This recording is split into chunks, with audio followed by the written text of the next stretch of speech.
So good afternoon, everyone. On behalf of Western India Regional Council, myself, Secretary Shweta Jain, welcome you all on this program on auditing standards. Virtually, it's the fifth program on this auditing standards. I recognize the presence of CA Paresh Clerk, sir, who is going to take the session in first.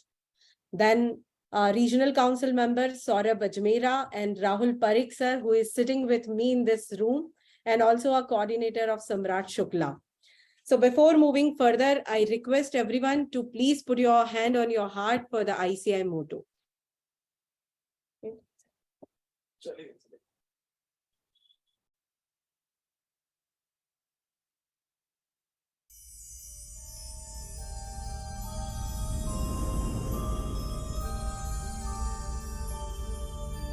येष सुप्तेषु Jagriti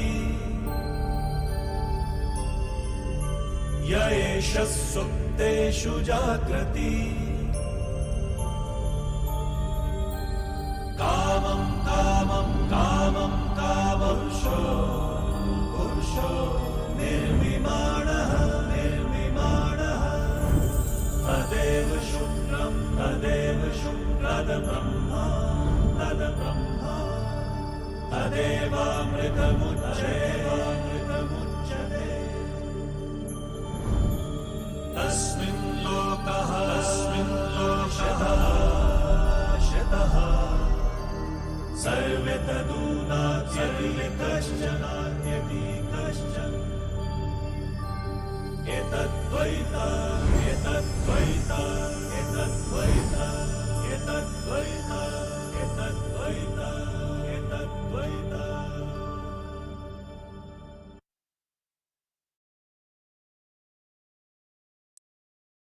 Thank you. Friends, really happy to see you all in joining in a large number. And generally, we talk like auditing standard is a very dry subject.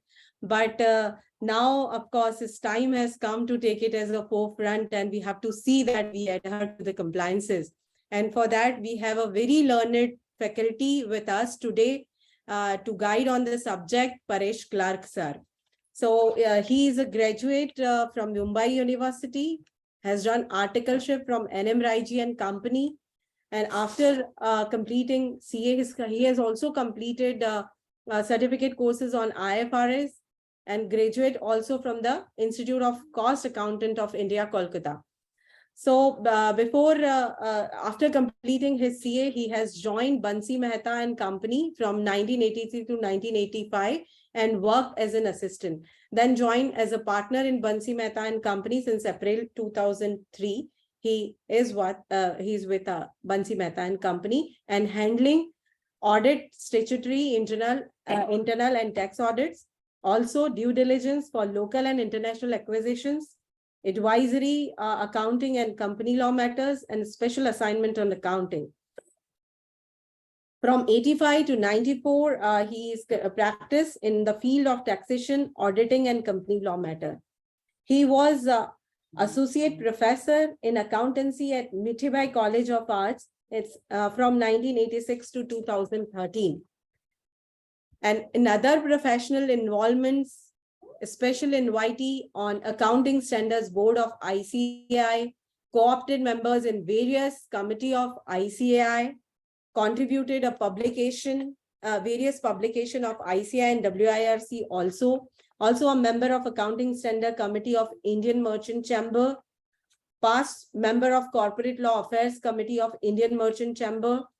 He was convener of Vile Parle Study Circle from 1997 to 2003, co-authored book titled Thumb Rule of Bookkeeping published by Bombay Chartered Accountants Society, and also a contributor, regular contributor in BCA's journal, Chamber of Tax Consultant, Tax Sutra, on the subject of reporting consideration by auditor under current scenario, September 20, rotation of auditors, standards on auditing, revised Schedule 6, IFC for small companies, appointed date versus effective date under Ind AS, and contributed to referencer of BCS and WRC of ICI also. So, sir, I welcome you at the platform of WRC, and also would like to thank you for accepting the invitation and agree to be with us today. Thank you so much, sir, and over to you. Thank you, Sweta, for nice introduction. And I thank WRC for giving me this opportunity to speak on the subject.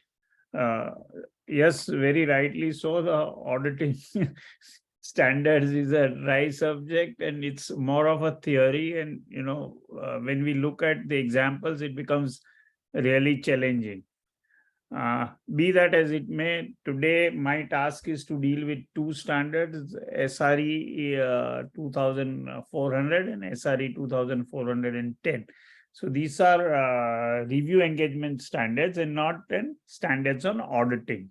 So I will take you through initially how this structure of standards are happening. Is my screen visible now? Sir आपका screen अभी share करना पड़ेगा. अच्छा, okay.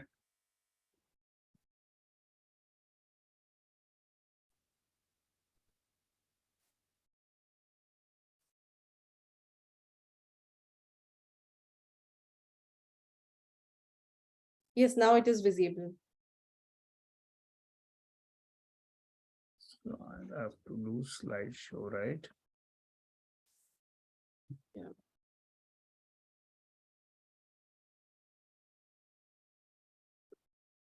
Yeah, so now it's fully visible? Yes, sir. Okay.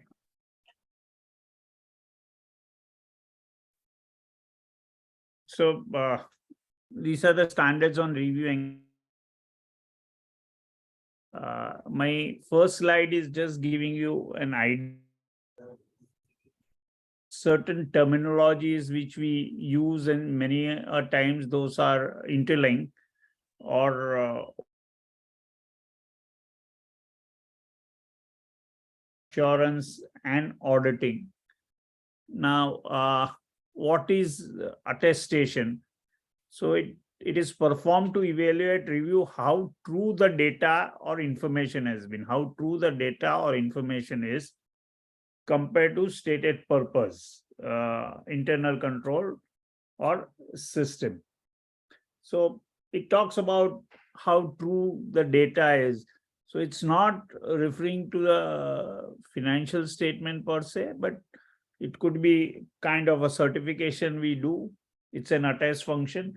It does not mean that audit is not an attest function, but broadly, internationally, this is how have been designed to say assurance, work provided by a chartered accountant or an accountant to substantiate the data which are presented. So it's substantiating the data, and ultimately it is performed to discover a data risk or compliance issues. So that is where we are, certification, you are doing audit of a stock and audit of a financial statement. So these are all, one cannot say these are two different things per se, but all are many a times used interchangeably.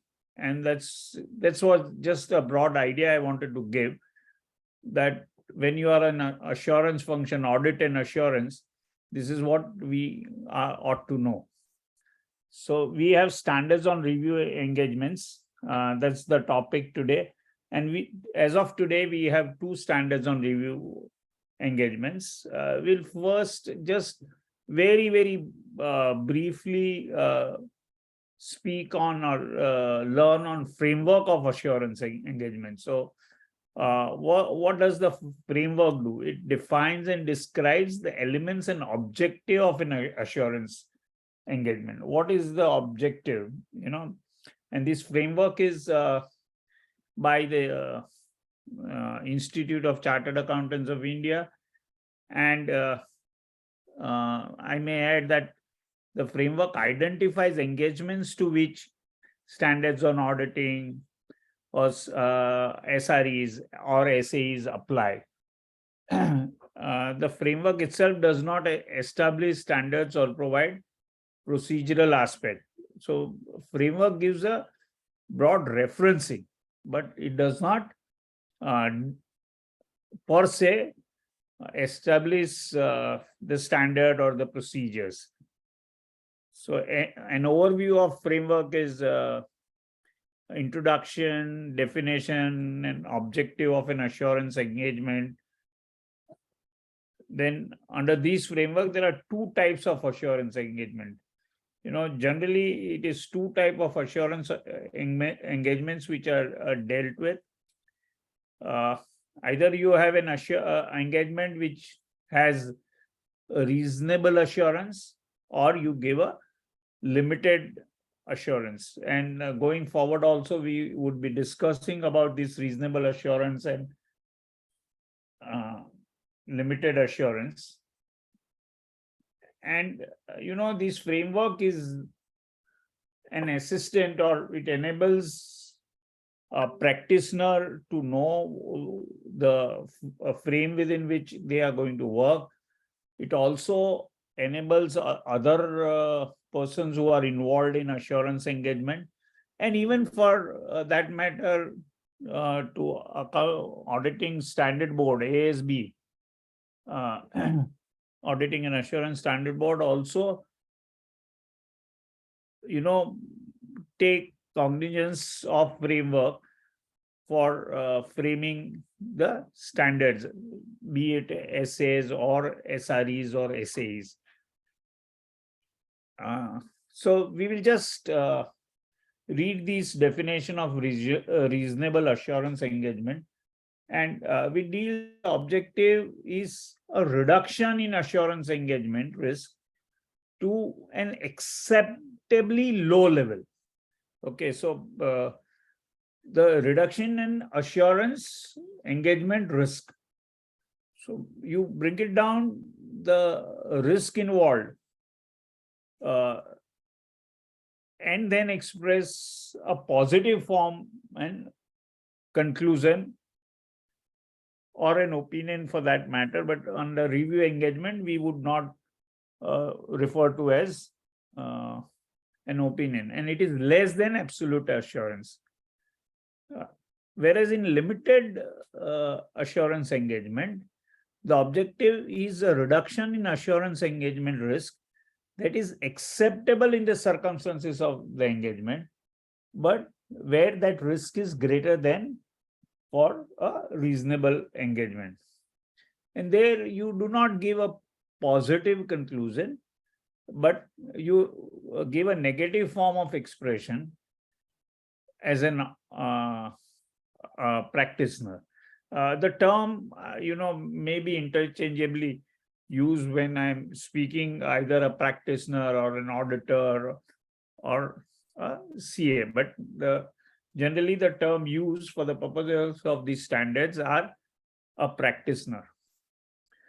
Then we have the scope of framework, which refers to the assurance engagements and consulting engagements. So, the framework is for assurance engagement, and it is not for consulting engagement. So if you are giving advice or you are filing return of your clients, etc., then this framework would not be applicable.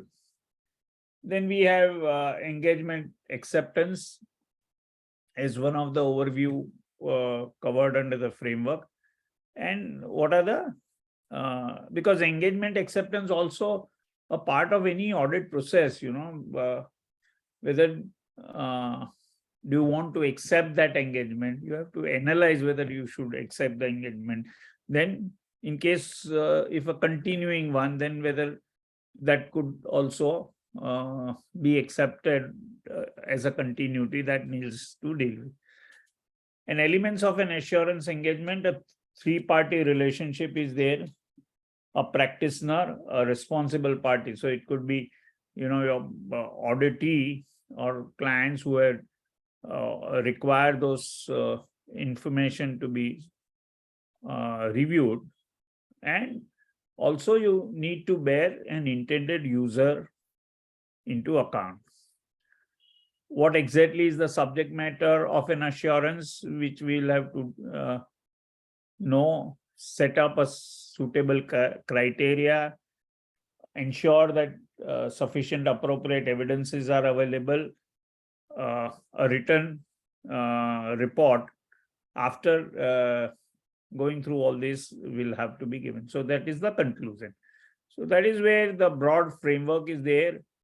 And all practitioners are governed by the requirement of the Chartered Accountants Act, Code of Ethics, any other pronouncement by the institute, and standards on quality control. So you have at present SQC1. So all relationship with SQC1 needs also to be adhered to when we are on these aspects of assurance engagement. Of course, this slide, I mean, 2-3 slides I have picked up from one of the presentations by our Vice President, Mr. Aniket Talati. I have not specifically taken his permission, but I consider that as granted. Framework for auditing, assurance, and other related audit related services. And I may mention that other slides are more or less from the background material which Institute has published and updated in 2019. In fact, I would tell all the participants to go through that background material. It is a very good document which we have for our referencing. Even in your office for training, etc., you could always use this background material on auditing standards. Yeah, so this is just a bird's eye view that how the framework of auditing and assurance and other related services work. So you have nature of service here on the left hand side. If it is audit, if it is review, or if it is a agreed upon procedure, or a compilation. So these are the four types of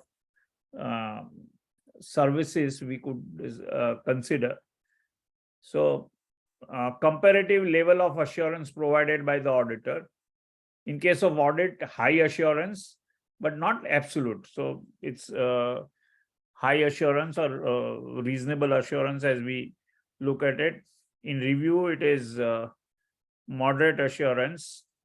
Agreed upon procedure, no assurance. Compilation also, no assurance. Report provided. In case of audit, it's an opinion and positive opinion in a sense that auditors expresses his opinion, whether modified or otherwise is a different issue. Negative assurance on assertion, nothing has come to our attention.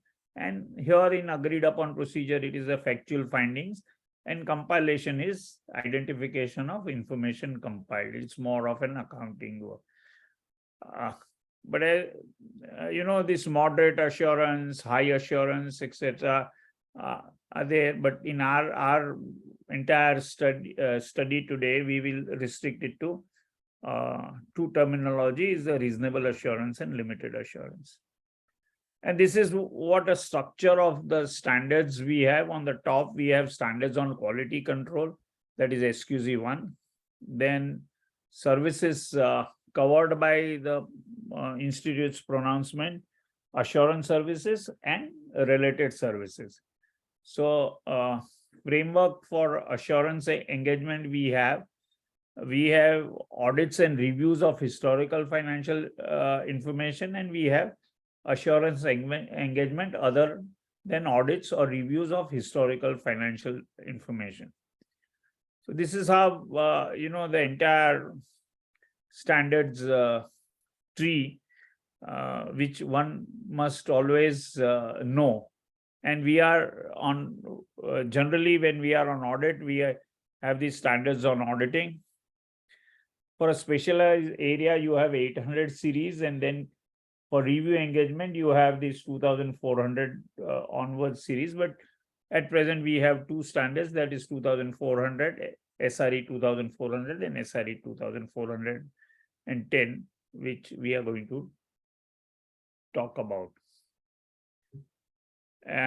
For just your referencing only, standards on auditing is introductory matters, and then general principles and responsibility, risk assessment and response, audit evidence, using the work of others, and so on and so forth. Under this table also you will get an idea that financial statement preparation, some compilation out of that. These are so it's a pyramid. So there is no assurance when you are on preparation and compilation, and then comes the review, and then comes the audit. So this is just again an overall aspect for one to understand what is audit, what is review, reasonable assurance and limited assurance. What is the nature of work involved when you are on audit, vis-a-vis you are on a review. Detailed testing is there when you are on audit, vis-a-vis on review you are on inquiries and analysis. So all this is an example.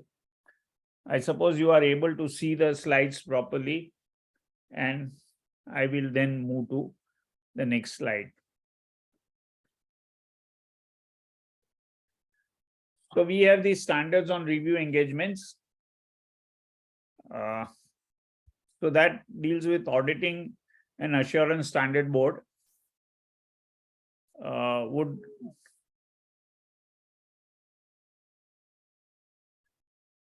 Which ICAI is formulated, reviewing historical financial information to ensure that information provided in the financial statements are of high quality and are acceptable worldwide.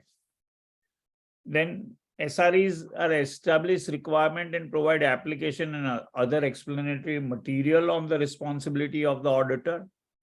And of course, assurance practitioner. If it is not an auditor, then you have an assurance practitioner, and the form and content thereof. So, these are the two standards. SRE 2400 revised, which deals with engagements to review of historical financial statement, and 2410, which deals with review of interim financial information performance performed by the independent auditor of the entity. If anyone has any question, we will deal with them at the end.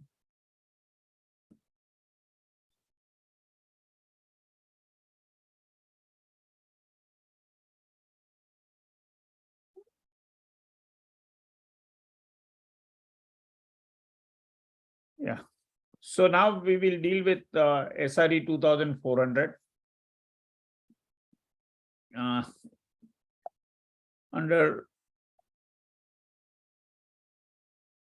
overview of the standard, the introduction is there, which will deal with scope, its relationship with SQC1, authority, effective date, etc.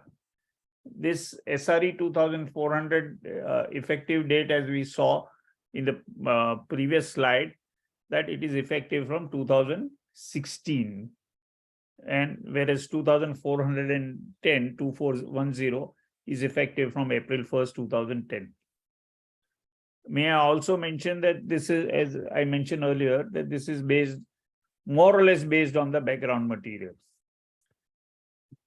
So overview, introduction, then objectives, definition, requirements, and there are appendices also attached to the audit standard. I would not say audit standard, SRE.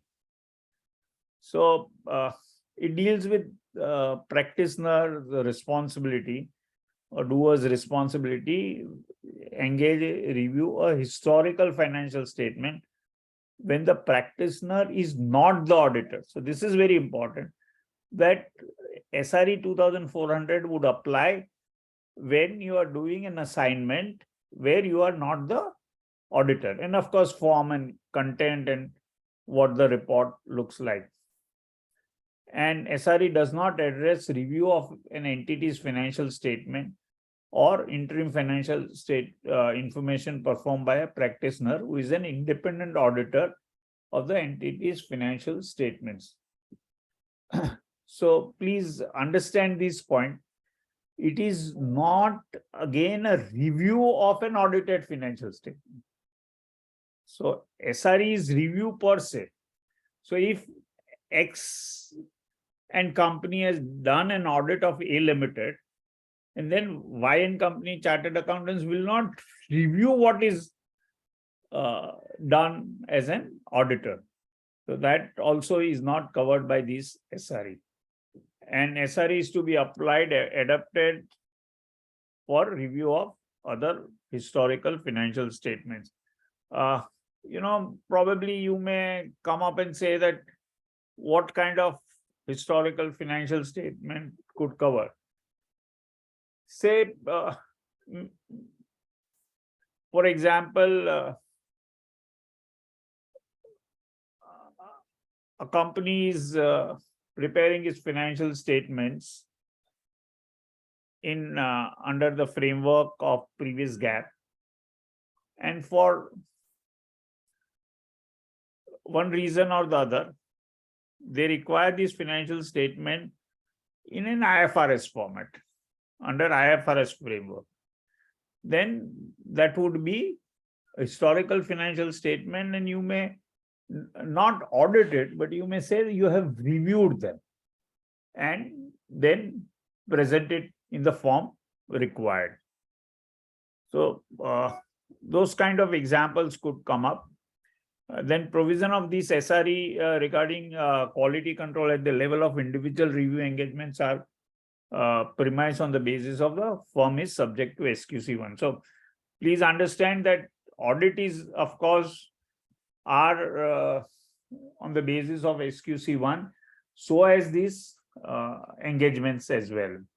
So all review engagements are also on the assumption or on the premise that the firm is subject to SQC1. The engagement to review historical financial statement is a limited assurance. We just discussed that this is a limited assurance and not a reasonable assurance. And practitioner primarily does inquiry and analytical procedures, which we saw in one of the slides. So it is not necessarily a full-fledged audit. It is not testing of or vouching or verification, which we would otherwise carry out in an audit, but it is an inquiry and analytical procedures. We will discuss as we move along what all could be covered in inquiry and analytical procedure. And therefore, over a period, I think we as practitioners should adopt some tools, some analytical tools, which could enable us to do these reviews, and even for that matter, audits, to remain relevant. If the practitioner becomes aware of a matter that believe that the financial statement may be materially mistaken, he designs and performs additional procedures. Like in audit also, if you're doing your test check, and if you are noticing that one of the areas where controls are weak, or while testing there are more errors noticed, then you carry out your procedure in more detailed manner, or additional procedures you may perform. So this is again same objective. You have to have a limited assurance. You have to prepare a report and communicate on historical financial statement as a whole. These engagement does not deal with a certification. It is on the financial statement as a whole. And historical financial statement are free from material statement. That is what one needs to ensure as an objective, and for that purposes, inquiries and analytical procedures are followed. So this is also a kind of a bird's eye view slide. There are some of the definitions which we have, you may find that there are always a jargon, and that we could just study some of the definition. I've not covered all the definitions, some of the definitions, to know what could these analytical procedures are there. Only accounting ratios need not be considered as analytical procedures. What you give it in Schedule 3 or what you otherwise work out. So evaluation of financial information through analysis of plausible relationship, and that relationship should be between financial and non-financial data. So, suppose electricity consumption is there, then your consumption is on what basis, what number of units have been consumed, are those comparable, not comparable, all those different type of analysis could be taken up. And this analysis also differ from industry and an entity for which you are carrying out the review. So that we will just see when we go to the further slides. So analytical procedure also encompasses such investigation as necessary of identified fluctuation or relationship that are inconsistent with other relevant information or that differ from expected value by a significant amount. So this is all you will have to see that the relationship which you have worked out, whether they are within the norms, not within the norms, and that's what analytical procedures would mean. Engagement risk is a risk of inappropriate conclusion that the financial statements are materially misstated. So this is always any engagement risk is whether the financial statements are misstated, or in an audit procedure or in a review procedure, is there something which has been missed out, or there are potential of missing out certain items to bring it onto fore to determine whether the financial statements are materially misstated or otherwise. So limited assurance, whereas we saw risk is reduced to a level that is acceptable, and the risk is greater than a reasonable assurance. So we'll when reasonable assurance, as we learn that you're going to give a positive conclusion, and therefore in case of a limited assurance, the risk is definitely greater. Then the question which we will deal with in the subsequent slide, but I can just take it up right away, that does it mean that your procedure, your detailed study has to be much more, the answer or materiality level should be different? The answer is no, because you will maintain a materiality level more or less identical. How? Because the user also know that user is also well aware that this is a limited assurance and not a reasonable assurance. As the basis of expressing conclusion in accordance with this, the combination of nature, timing, and extent of evidence gathering procedure is at least sufficient for the practitioner to obtain meaningful level of assurance. So you have to design your nature, timing, and extent accordingly.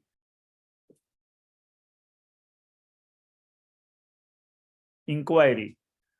So information from knowledgeable person, it could be financial, non-financial, within entity, outside entity, it could be management, it could be corporate governance. I mean, those who are charged with governance, and even at a level below, and even with the outside the entity.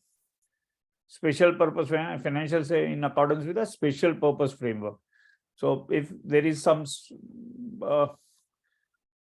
other framework requirement is there to submit the financial statements, then one may adhere to submit this financial information. Say possibly say for tender submission or any other idea that 3 years financial statements are to be given, then it is possible that a review could also be submitted. If audit is not done or audit is under process or something like that, special purpose framework. So the it could be designed to meet the information of specific users. So these were the definition. So now these are just a basic requirement which I am dealing with, that conduct of review in accordance with SRE 2400. So when you are on review of historical financial statement, you carry out your review as per SRE 2400. Whatever reporting requirements, there would be, you may find that few things are getting repeated, but this is how even the flow of these SREs are. And then when we come to SRE 2410, we may shorten a bit. Comply with ethical requirements, exercise professional judgment and professional skepticism. So we will deal with professional skepticism at a later point of time. So even ethical requirements also would apply. So it is not that for review engagement, ethical requirements not apply. So as it applies in audit, it would apply in ethical, in case of a review engagement as well. However, if we are not doing an audit, the applicability of section 141 or 144 of the Companies Act would not apply. But other ethical requirements, code of ethics, all those will apply. Then engagement level quality control. So whether quality control is required or not, responsibility of engagement partner. So whether there is competence, there are all techniques within the organization, the team which is handling the assignment, the engagement partner, all these will have to be dealt with. Whether the sufficient competence is there in financial reporting, means even the preparer has adequate wherewithals, adequate competent staff, all these also needs to be seen. Overall quality, direction, supervision, and planning. So as in the audit, even in review engagement, you will have to look at that quality of review is dealt with, proper programming, audit, I would not say audit program, but review program has been done. In fact, when we do limited review also, we do have a limited review program as well. So that comes, of course, falls under 2410, but I'm just mentioning. So it is not that we do away with everything when we are on review. We need to follow that standard, and we need to follow the requirement laid down under the standard. Planning also is involved. Compliance with professional standards and applicable legal and regulatory requirements. If there are specific legal regulatory requirements, one need to adhere to those requirements also. And of course, reporting. So that form and contents of reporting will come into picture. Then do not accept or continue engagement. So Same thing, even in audit, you have whether to accept an audit or not, whether you want to continue with the audit or not. The similar criteria will apply here also.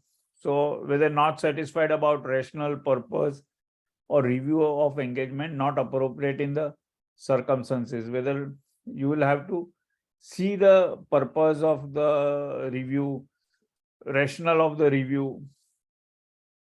And of course, if you are not able to adhere to ethical requirements, then also you need to really take back your seat as far as the review engagements are concerned. Preliminary understanding indicates that the relevant information will be unreliable or unavailable.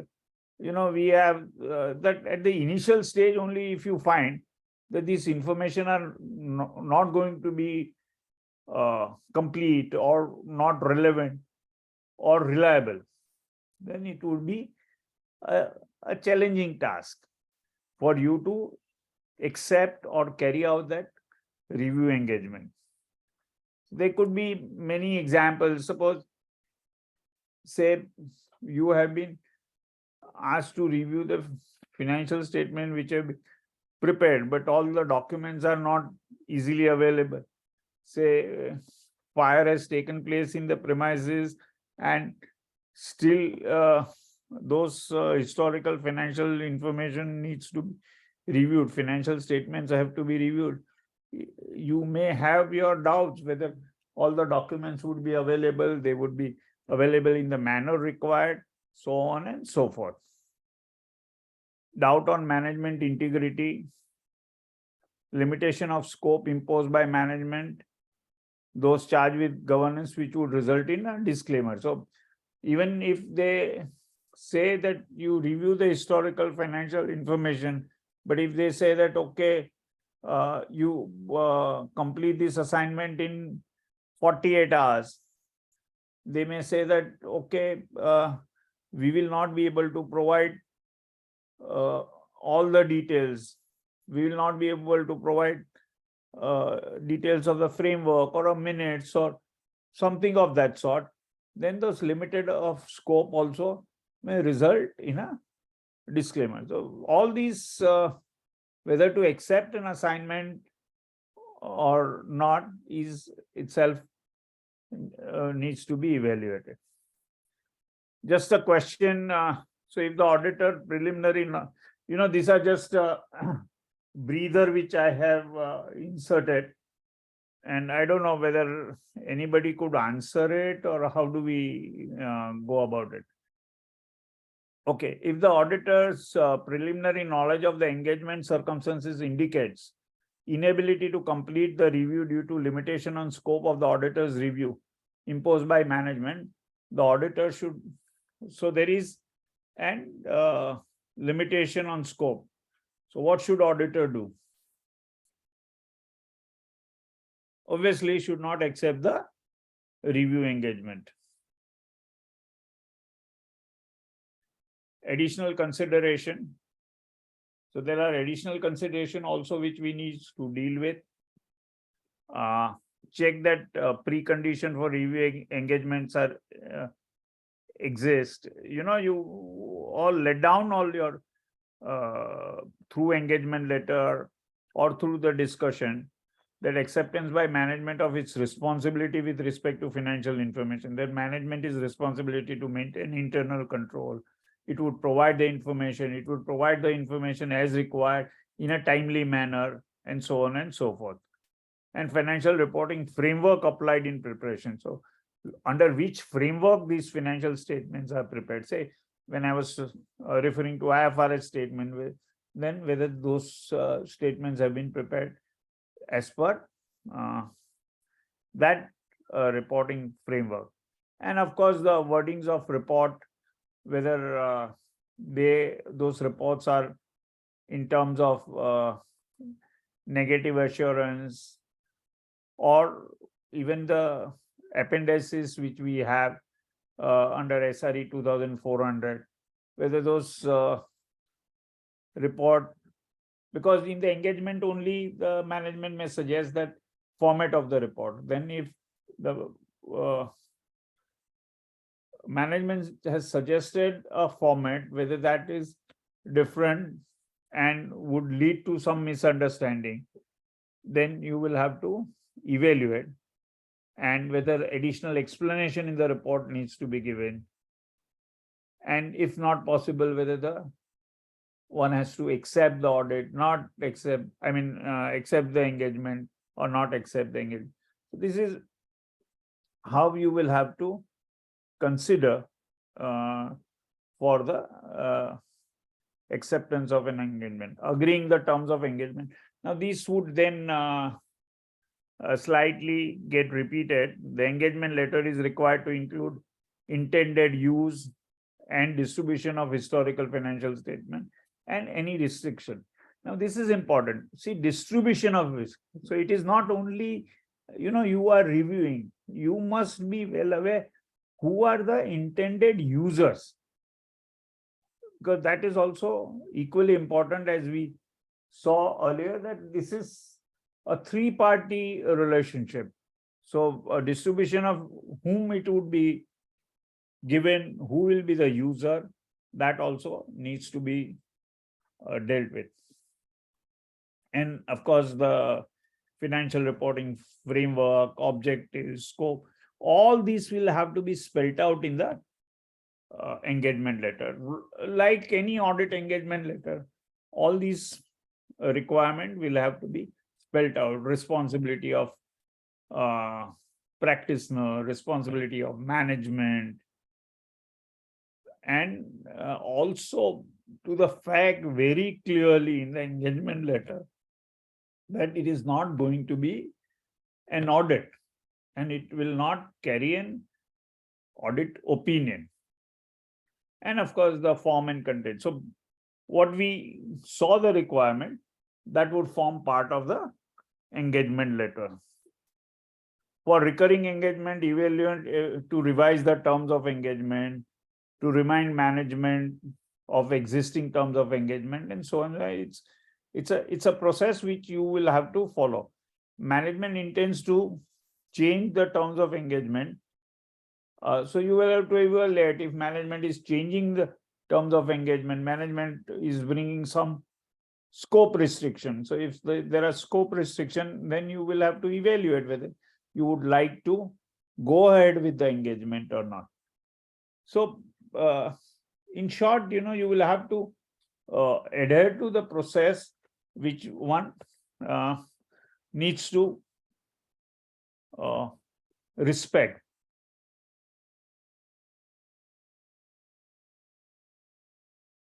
Principle for performing the review engagement, materiality consideration.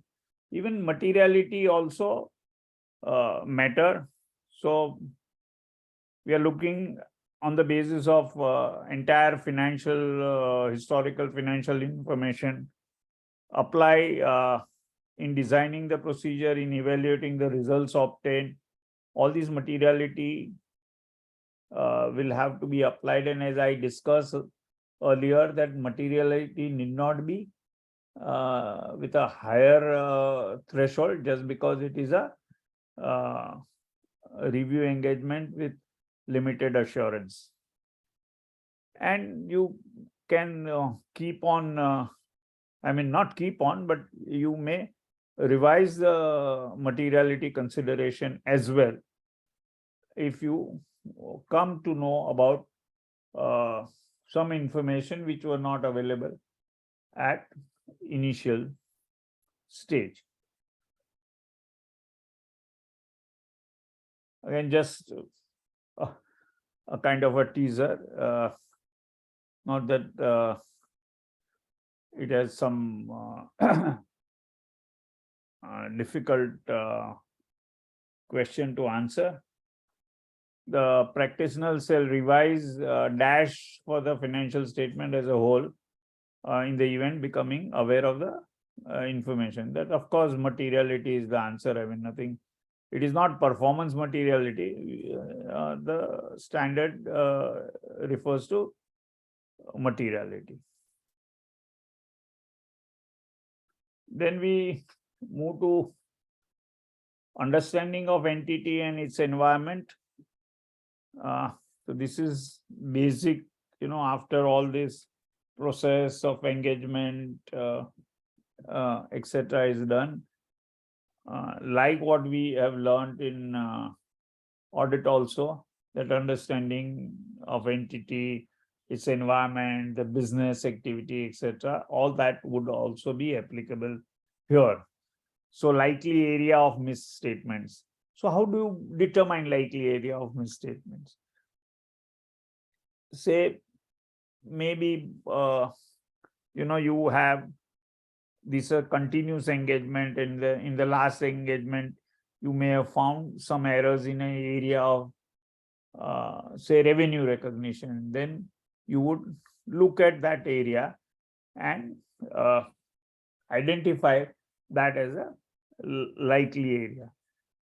And say the company is making losses and it has huge borrowings, then it is possible that borrowings could be area of misstatement. Why? Because company may default, and somehow company would try to say that it has tried to depict that it has not defaulted. So all those could lead to likely area of misstatement. I'm not trying to say that no, the company would surely do that, but the area of concern, as we may put it, will have to be looked at. Or what type of industry it is. Say real estate industry has its own plus and minuses. Telecom industry is there, or say some industry is going through a bad phase. During COVID, say hospitality industry, or for that matter, airline industry. All these were going through a kind of challenges, and therefore one need to understand the entity, its environment, relevant industry, regulatory and relevant external factors, accounting system, accounting policies. All these will have to be looked at. Then performing analytical procedures, which we discussed. This is just again a kind of a slide which in brief tell you what is this analytical procedure. To address all material items in historical financial statement, including disclosure. So you have determined the materiality, then you see that all these items, material items, are there in the financial statements, they have been disclosed, and to also to focus where the misstatements are likely to arise. That also we discussed. So in designing your analytical procedures, consider adequacy of entities, accounting system, and accounting records. So again, this may appear as theoretical, but as I suggest, that you will have to devise kind of maybe through Excel sheet, or maybe through analytical procedures tools, to find out that what do you want to analyze while reviewing financial statement. Say consumption, as I discussed about electricity consumption, or consumption per unit, or for that matter, transportation cost is there, transportation cost per kg of units sold.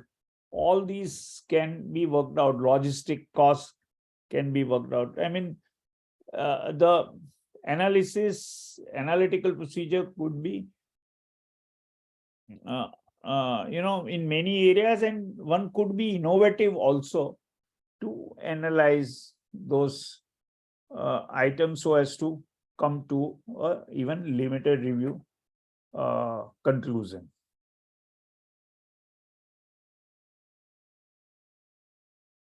So performing inquiries. So what all you do while performing inquiries, significant accounting estimates.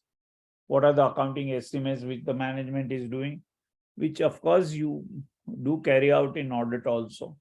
But in audit, you may test through your vouching procedures, etc.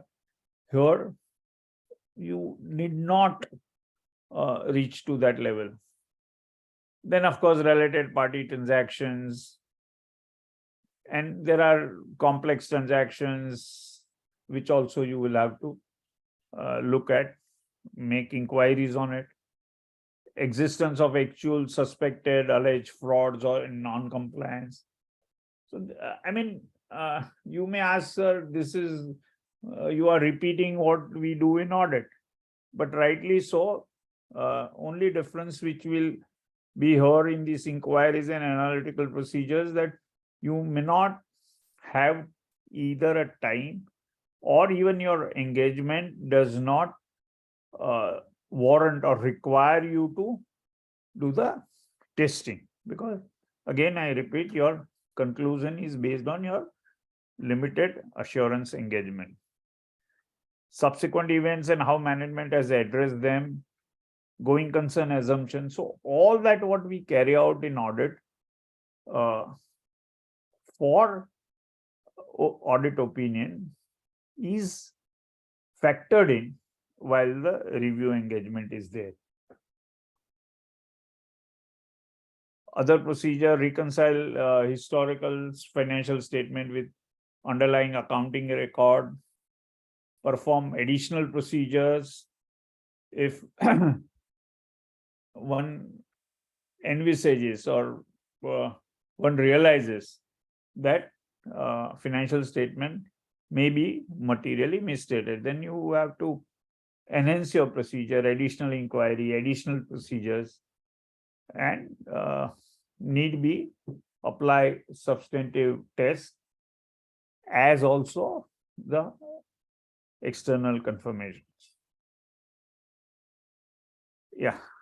Nature and extent of inquiries and analytical procedures applied by auditor depends on underlying understanding of entity and its environment, including its internal control, materiality consideration, results of risk assessment relating to preceding audit, internal control policy adopted by management. That's internal control is covered in one.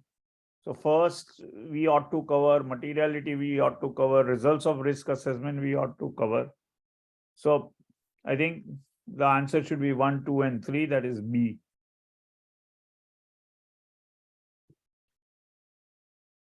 Then maybe one more test we have. The practitioner shall withdraw from the management if the following conditions are present due to a limitation on the scope of review imposed by management after the practitioner has accepted the engagement. The practitioner is unable to obtain sufficient appropriate evidence. The practitioner has determined that the possible effect of the financial statement of one detected are material and pervasive, and withdrawal is possible under applicable law or regulation. So it is all of the above where one can withdraw from the engagement. Now we come to subsequent events. There is no obligation to perform any procedure after the date of review report. But if one becomes aware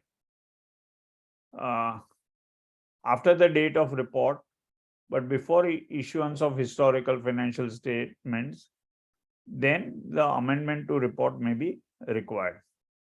So this subsequent event procedure, it's not an obligation, but before issuance of financial, these you please understand, this issuance of financial statements, your report could be today's date, but ultimately the report for intended users is submitted 3 days later or 7 days later. And one becomes aware of any matter, then one needs to deal with it. And this is the point, most of the time we wonder whether to be dealt with or not. But yes, in audit also we have to deal with. And coming to the review engagement also, one needs to address that. So discuss, determine whether the financial statement need to amend, inquire how the management is going to address the issue.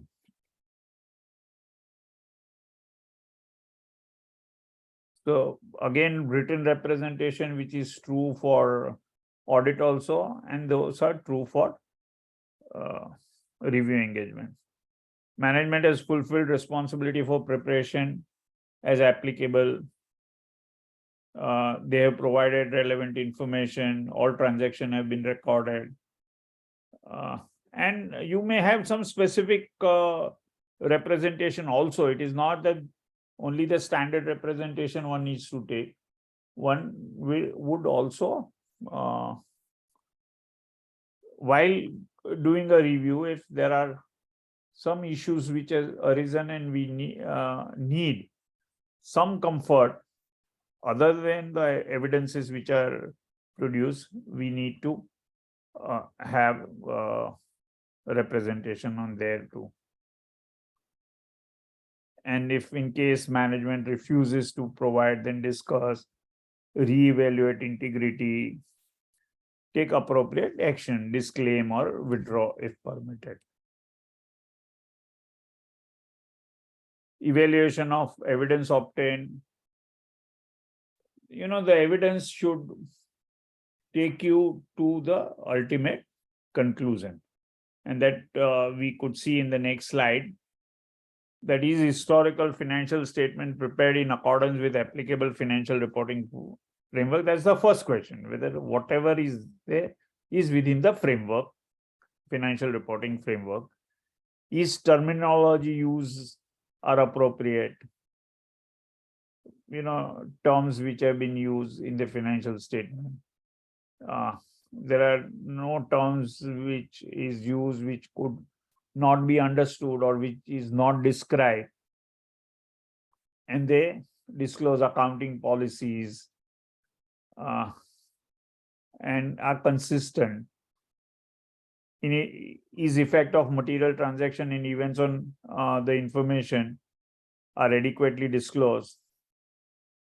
Are these information relevant, reliable, comparable, understandable?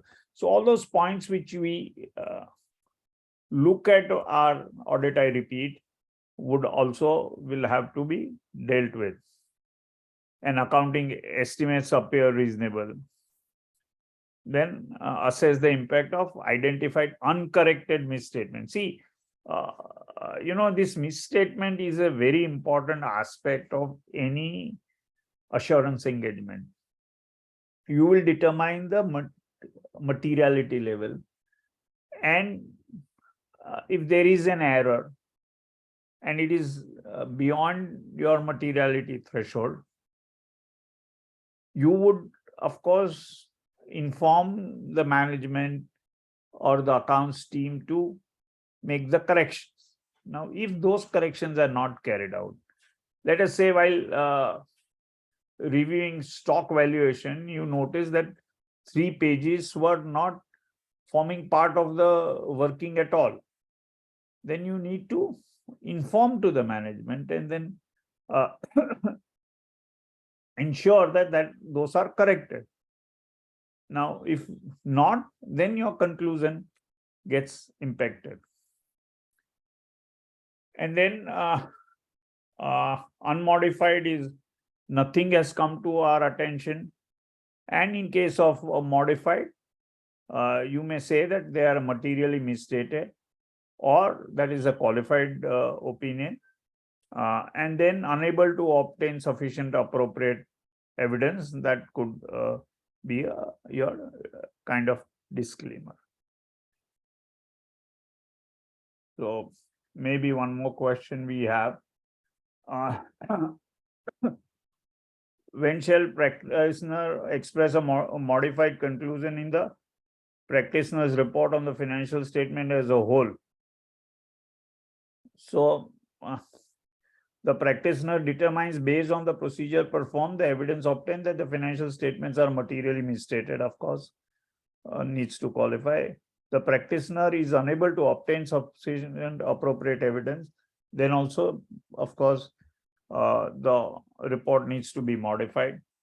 When the practitioner has obtained limited assurance to be able to conclude that nothing has come to practitioner attention that causes the practitioner to believe that the financial statement are not prepared.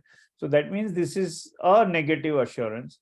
So there is no question of modifying your conclusion. So your answer would be A, 1 and 2. Yeah, next. If the practitioner is unable to form a conclusion due to inability to obtain sufficient appropriate evidence, the practitioner shall express a definitely qualified opinion, and that would be a disclaimer.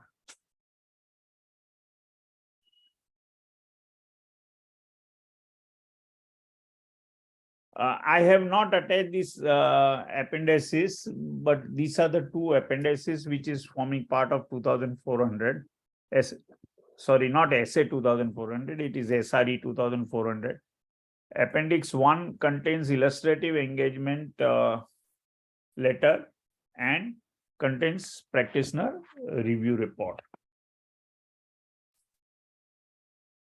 Yeah, so I hope I have about 10 to 15 minutes. So I'll just run through 2410 as well. And now, of course, probably my efforts will be less, because if you look at 2400 and 2410, it is the circumstances which we need to analyze, that when do you prepare 2400 and when do you prepare 2410. Otherwise, more or less your procedure would, engagement procedure would remain the same. So you have introduction, general principle, objective, terms of engagement, procedures, evaluation of misstatement, management representation, auditor's responsibility, communication, reporting, documentation, and of course, appendices are forming part of 2410. Now, another thing which I would take an opportunity to address everyone, that our audit documentation should be really strengthened, and it should be in the best possible manner and environment, because it's not only you do an audit that is sufficient, but write what you do is also important. And therefore, one needs to always ensure that audit documentation are properly maintained. So interim financial information prepared and presented in accordance with the applicable financial reporting framework comprise either a complete or condensed set of financial statement, and for a period shorter than the entity's financial year. So first distinction which we saw was in 2400, we are talking about historical financial statement, and it would be whole of financial statement. Here we are looking at a interim financial information, and that is shorter than entity's financial year. So that limited review which we all listed entities have would be interim financial reporting. And may I mention that accounting standard 25 and India's 34 deals with this subject, and the thrust of those standard also, that what an entity applies for its full financial year statements, those also principles, recognition and measurement principles will have to be applied for interim financial reporting. It may be done either voluntarily or requirement by law. Those are listed entities are need to give their limited review report, and so therefore they are covered under SEBI LODR. Sometimes a company voluntarily also may require a limited review to be done. In fact, the other day only one of our clients called up and said that now we need one. They are coming up with some statutory event, and therefore they need that limited review report. So that is also possible. As listed entities are required to prepare, we have just discussed. Its objective is to give timely information to the users of financial statements and uniformity in such report. So the standard provides a procedure herein. So broadly, if you look at it, 2,400 is review of historical financial statements, which is dealt with by independent auditor, and review of interim financial statement is under 2410. If it is done by other auditor, again, other auditor will apply 2,400. Yes, I did mention that generally it is a full financial statement, but it is possible that review of interim financial information is also there, financial results are there, which are carried out by other than the auditor, and then that auditor will have to apply or that practitioner will have to apply SRE 2,400. So which SRE to apply, which we have seen. Then why separate SRE for independent auditors?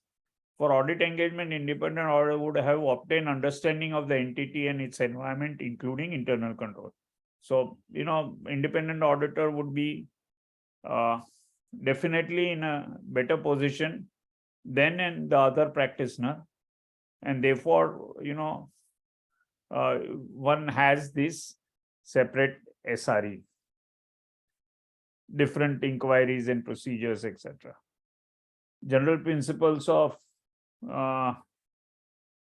review of interim financial information, ethical requirements, again, independence, integrity, objectivity, and all those ethical requirements would apply, and a professional skepticism.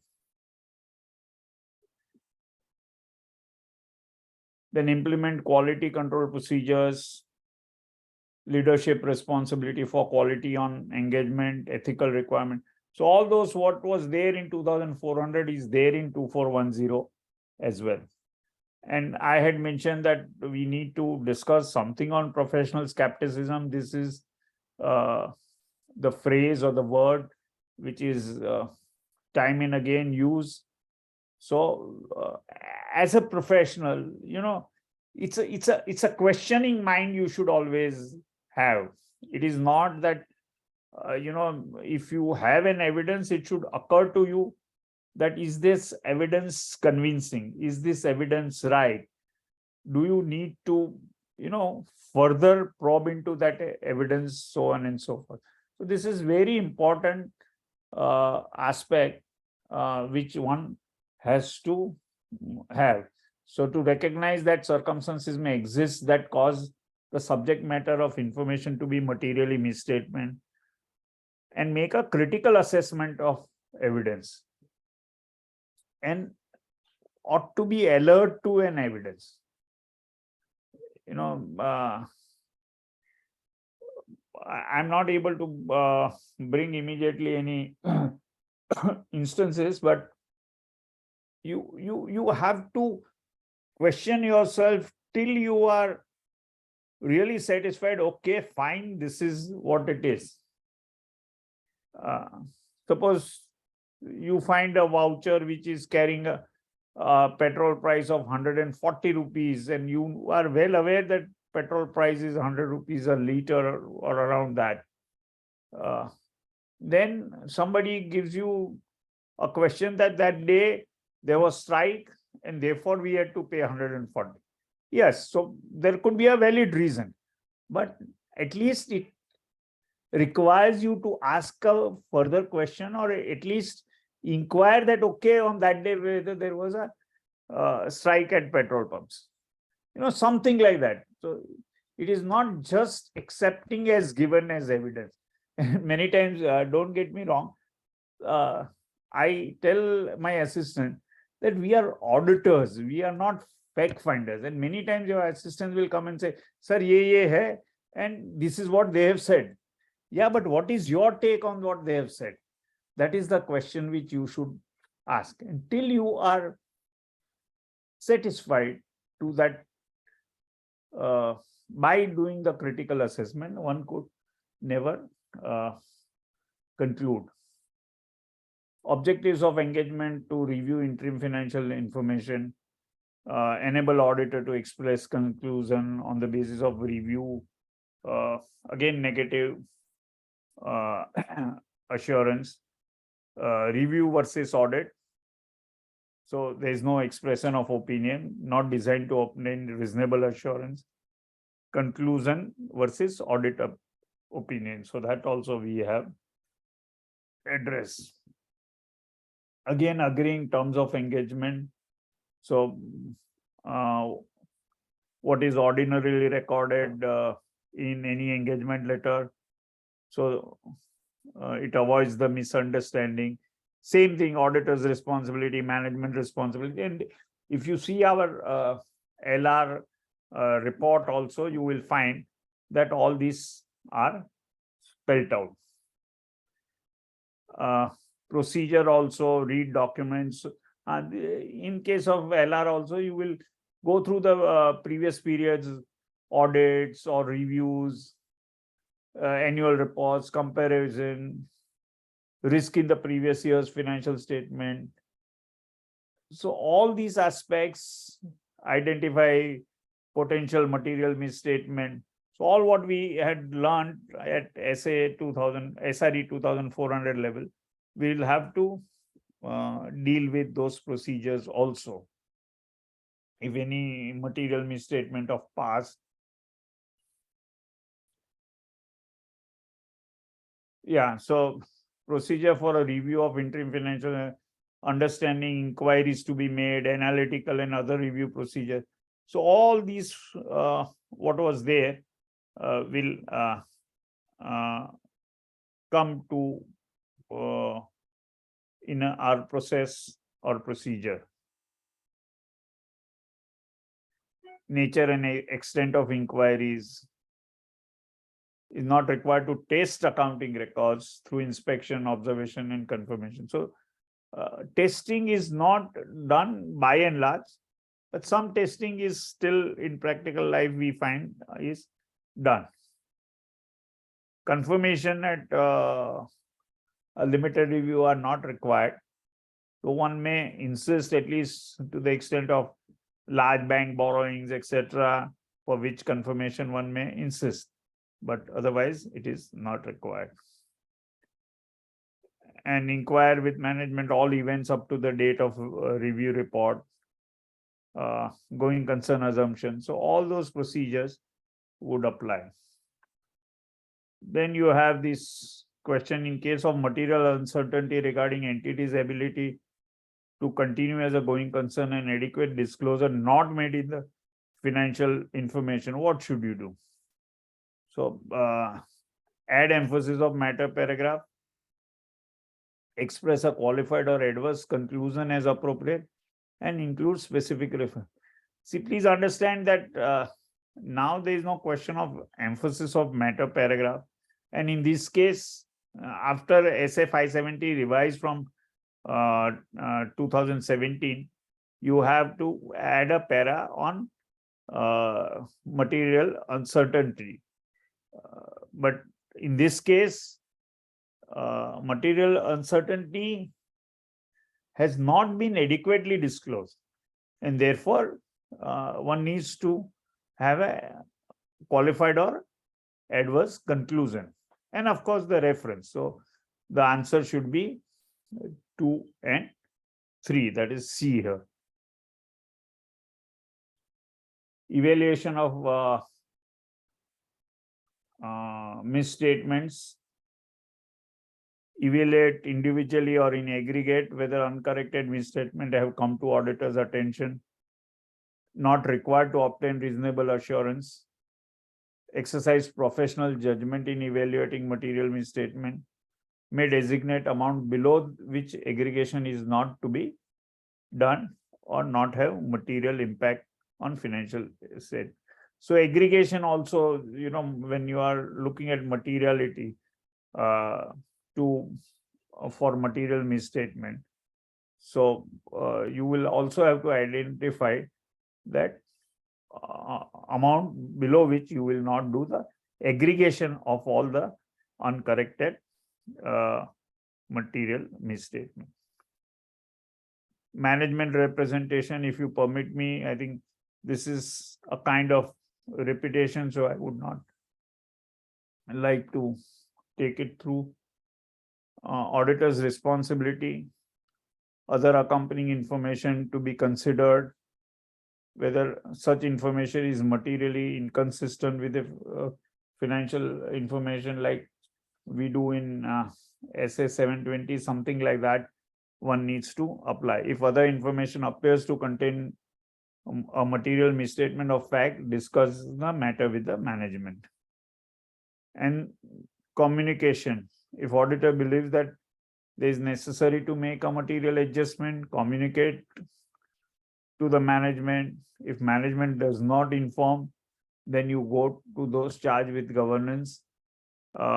If those also not accept, then need to evaluate whether to modify the report, possibility of withdrawing from the engagement, possibility of resigning from the appointment.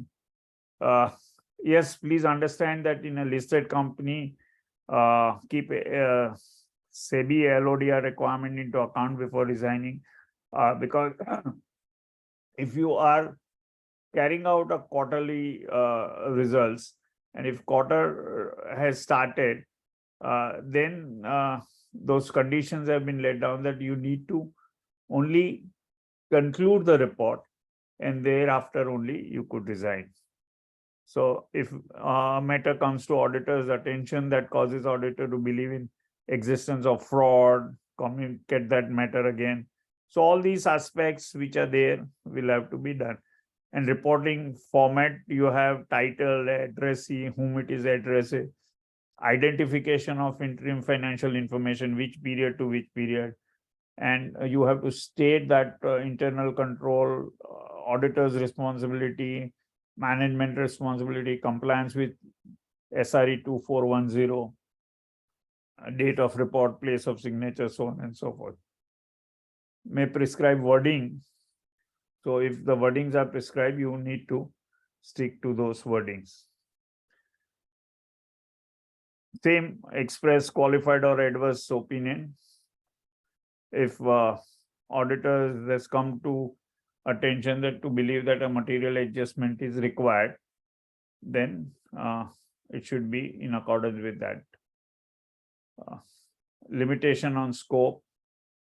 If unable to complete the review, communicate in writing.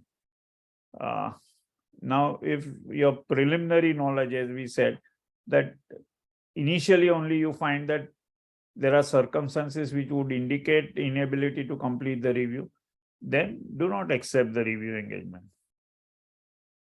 If limitations have been imposed by management, request those limitations, removal of those limitations. If yet management does not respond, go to those charged with governance, consider legal and regulatory responsibilities. Going concern, which we discussed earlier also, the same thing will remain. I think this is incorrect. This should not be emphasis of matter. In fact, I have corrected. Now it is materiality uncertainty paragraph.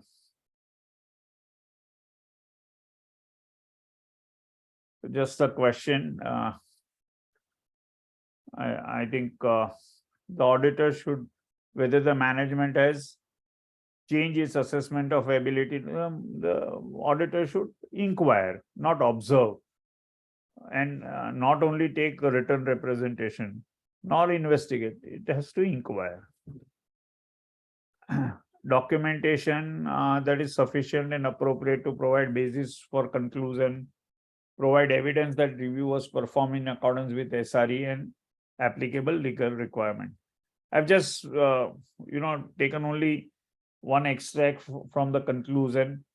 Based on our review conducted as paragraph 3 above, nothing has come to our attention that causes us to believe that the accompanying statement, that is the financial results, prepared in accordance with the recognition and measurement principle laid down in the aforesaid Ind AS and other accounting principles generally accepted in India, has not disclosed the information required to be disclosed in terms of the listing regulation as amended from time to time, including the manner in which it is to be disclosed, or that it contains any material misstatement. So this is the concluding paragraph, which is a negative assurance.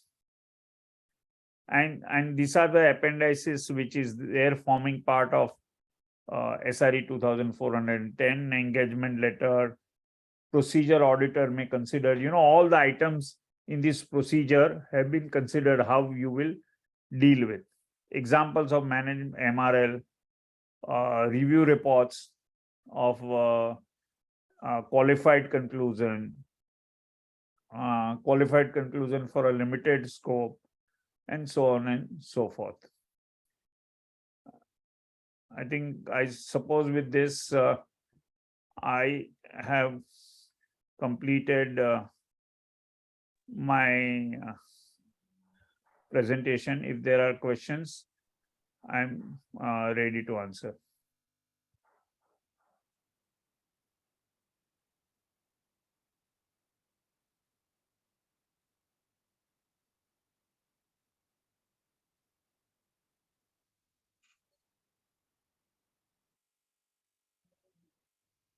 Yes, any question, please? Members, you can ask question in chat box.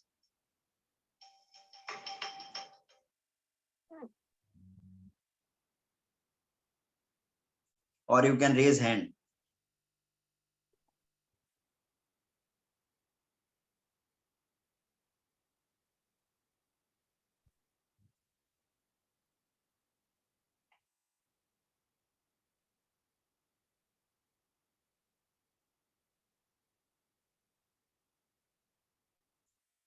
Charger.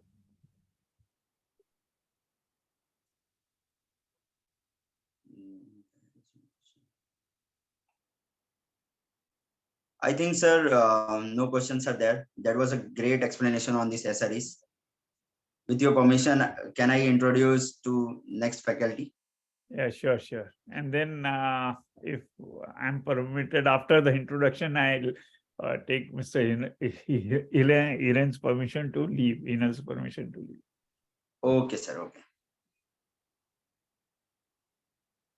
So I would like to introduce Heneel Patel.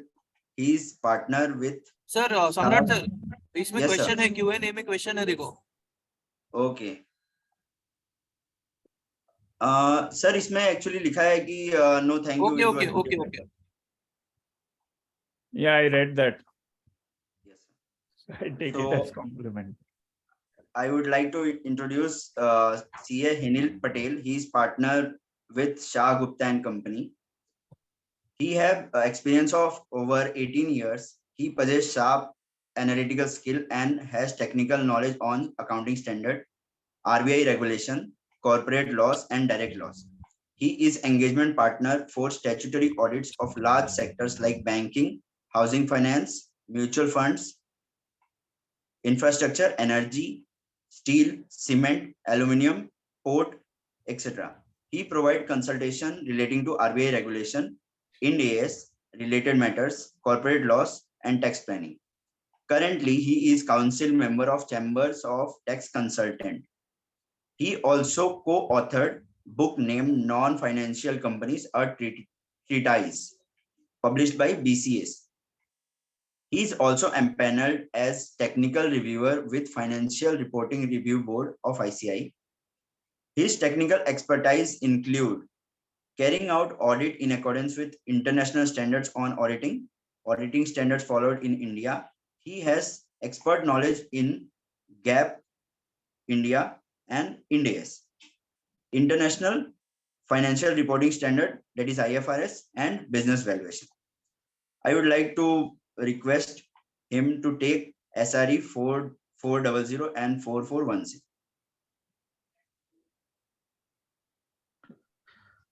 Heneel sir?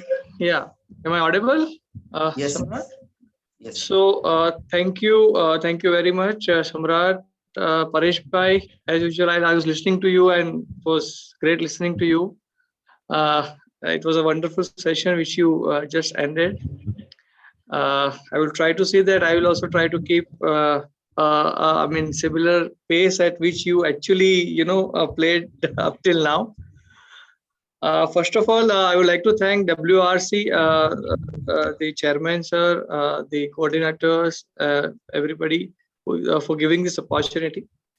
The topic assigned to me is actually not SRE, it's SRS 4400 and 4410. With permission, can I share my screen, Samrat? Yes, sir. Yes, Yes, sir. sir. Yes, sir.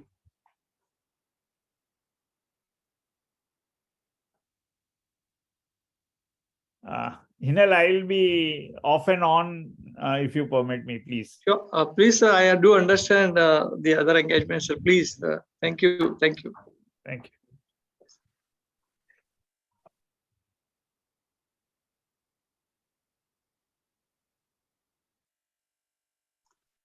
I hope my screen is visible to Yes, sir. all. Yes, sir. Just adjusting the window. Just give me 2 minutes. Yeah. So so I've been assigned to assign a task of giving a talk on SRS 4400 and SRS 4410. Typically, the engagement, the SRS 4400 is talking about the engagement to perform agreed upon procedure regarding financial information. And SRS 4410 is talking about the compilation engagement, which practitioners, sometimes carry out during the course of his practice. So as usual, the content remains the same. Just to keep the overall interest, my presentation, I kept it very precise, around 30-35 slides, so that focused discussion can happen, and if required, anybody can come in between. I can just see the question answers chat box as and when I get a time, and I can answer those questions, or if if it is not convenient to you, then we can take up it towards the end also. Now let's look at the SRS. What does it mean? Basically, it is a standard relating to basically related services. It is not a normal standard which we generally come across in our auditing, day-to-day auditing. Like SAS is basically stands for standard auditing. SRE stands for standard review engagement. Now these are the standards which is relating to the specific services. So the purpose of this SRS is to establish the standard and provide guidance to auditors. The auditor's professional responsibility when they are engaged for doing an agreed upon procedures, and also giving information on giving data on financial information and report in a particular format depending upon the engagement which they enter into. So friends, this SRA is providing a useful guidance where we are getting engaged for giving financial information typically, and also gives you a glimpse of what kind of additional information can be seen when we are engaged to do a non-financial information. So typically, if we are engaged for doing non-financial verification of non-financial information, So if we have adequate knowledge of that particular area, then we may take up those engagement. However, the procedure given for financial information can also be applied for non-financial information. Yeah. So what are the examples of agreed upon procedure? So now if you see, I mean, the agreed upon procedure may be required for the various aspects, such as giving information or data with regard to financial data, accounts payable, accounts receivable, specific purchase sale transaction for related parties, profits of a segment of an entity. Sometimes we may also do agreed upon procedure on a financial statement, say a balance sheet, or maybe a revenue statement or a cash flow, or even a complete set of financial statement. Now, friends, we don't get confused with a normal audit opinion on the financial statement vis-a-vis agreed upon procedure which is applied on the financial statement for the purpose of specific reporting, which will be covered up in the subsequent slide. So these are the kinds of engagement which typically we come across when we go for agreed upon procedures. So now, what is the objective of agreed upon procedure? That we have to understand, friends.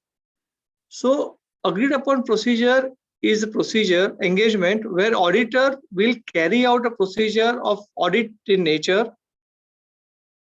after getting engaged or after getting discussed with the entity and the third party on whose behalf we are doing these agreed upon procedures.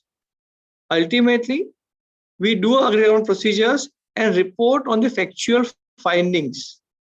Here, the level of assurance, or basically the type of engagement, is such where we are not opining on the true or fairness of the financial statement or account balance or any other matter under subject matter. Under agreed upon procedures, the auditors are only giving report on the factual finding. No assurance level has been issued. And the users of the report, based on our factual finding and the procedure performed, can actually draw their own conclusion for the purpose of their further utility.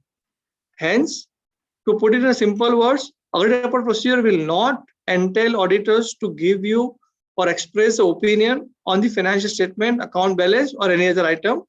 It just prescribes the factual finding, what are the procedure has been carried out, and based on the procedure and carried out and evidence obtained, what is the findings or what are the other things which has come to a notice to the auditors and has been reported in the financial in the auditor's report. This report, as we mentioned, is a special report which has a restrictive in nature, and it is restricted to only those entities with whom the engagement has been agreed upon, and hence these reports are not basically useful for general purpose or made available to other person who is not actually privy to this particular discussions. Now, before we go to the agreed upon procedure, this is a typical principles, which actually nothing but those principles which we are generally required to follow during our any assurance engagement. So basically, the integrity, objectivity, professional competence. So basically, we are supposed to abide by the code of ethics issued by our institute, ICAI. We should have a professional competence and due care. We maintain confidentiality for doing an engagement under the agreed upon procedures, and also we adhere to the technical guidelines and the standards issued by our institute while performing or while giving our duties in respect of such agreed upon procedures. Now, friends, independence is something which we always carry in our work. I mean, for any and every assurance engagement, the independence is a prime most important thing. And based on the independence only, we will be able to opine, or will be able to confirm, or will be able to give our opinion on any financial statement, account balance, or any other matter under consideration. However, when it comes to an agreed upon procedure, where it's a typical engagement between the entity and the third party along with the auditor, independence is not the prime requirement for the AUP engagement. However, there may be a situation where the terms and the objective of the engagement may require auditor to be independent. In that situation, those independence confirmation is required from the auditors. However, it is never the prerequisite. And where the engagement is conducted without such prerequisite, and when the auditor is not independent, a statement to that effect should be mentioned in the report of the factual finding to enable the user of the report based on which they can draw conclusion for their further utility. Now, typically, and that is under this particular engagement, the terms of engagement is of utmost importance, because these are not a normal engagement where we do procedures as per the statutory requirement or under a particular legal framework.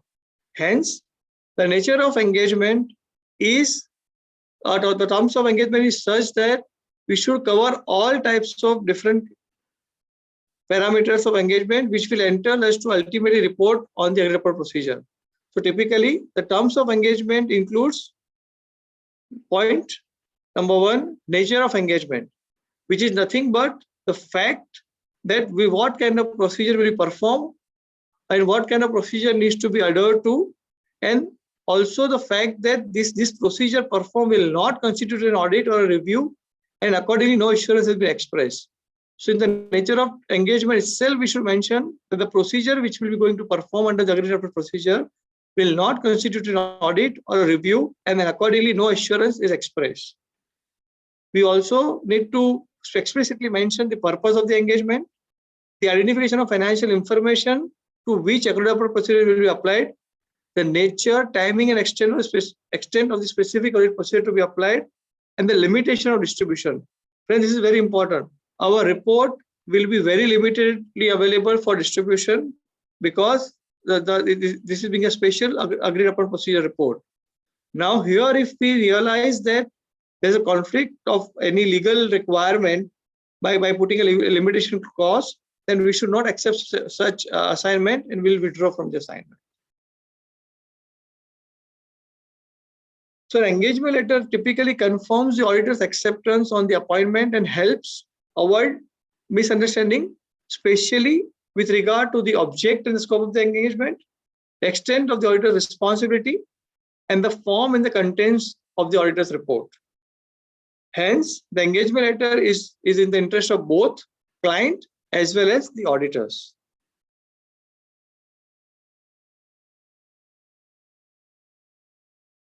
Now, here comes the planning.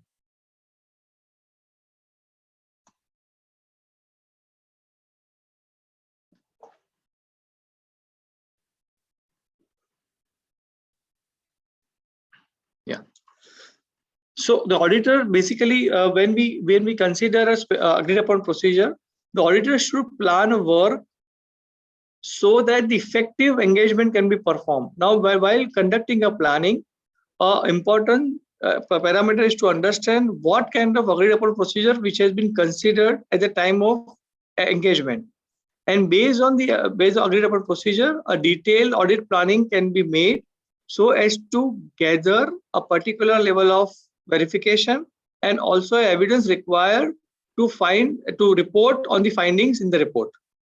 The auditor should also document the important evidence which he has obtained during the course of his verification to support and report on the factual finding, and also keep such evidence in accordance with the requirement of this SRS and the terms of engagement for further verification.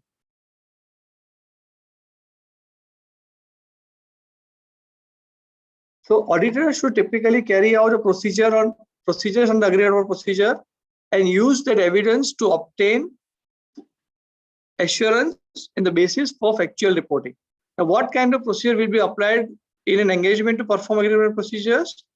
They are typically making inquiries in terms of written inquiries or oral inquiries, even a pinpointed inquiries on an account balance or a balances which has been considered for the purpose of agreed upon procedures. Auditor can make an analysis. However, such analysis can also be forming part of the audit procedures for in the report so as to understand what kind of procedure analysis has been considered for the purpose of arriving at conclusion.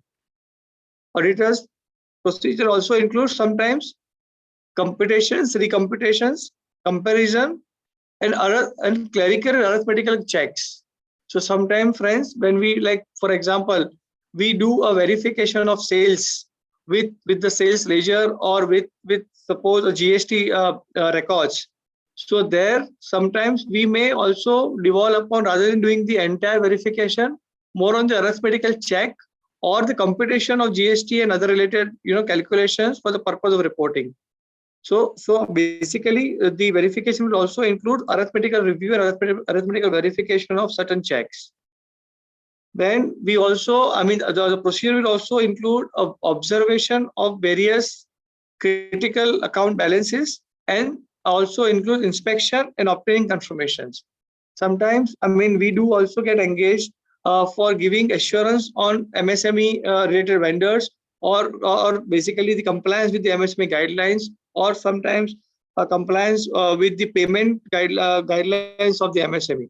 In such situations, we may also go for a confirmation, and based on the confirmation, a particular reporting can be made. So these are the typical, procedures which we follow in doing agreed upon procedure. So which is like making inquiries, calculation, arithmetical checks, inspections, and obtaining confirmations. Now, based on such audit procedures which we follow for doing agreed upon procedures, a reporting can be made. Typically, report contains a specific statements and confirmations which is mandatorily required for while giving an agreed upon procedures. So, like title and address is fine. One of the most important aspect is the identification of specific financial and non-financial information to which the agreed upon procedure has been applied. The report should also contain a statement that procedure performed were agreed with the recipient, and also contains a statement that the procedure which is performed is in accordance with the standard on related that is SRS applicable on agreed upon procedures. This confirmation statement needs to be mentioned in the reports.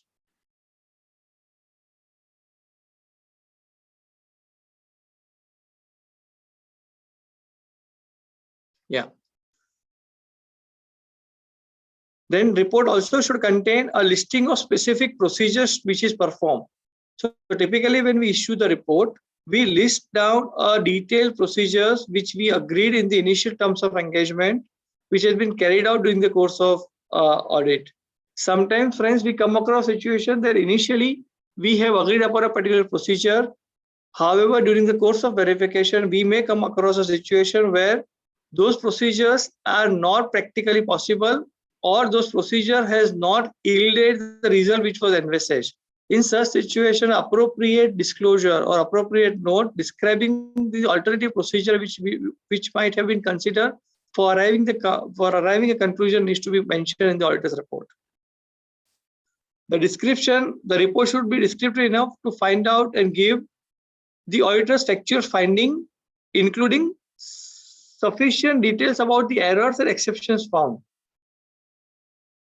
As mentioned earlier, the purpose of reporting is not to opine on the assurance of the balances, but only on the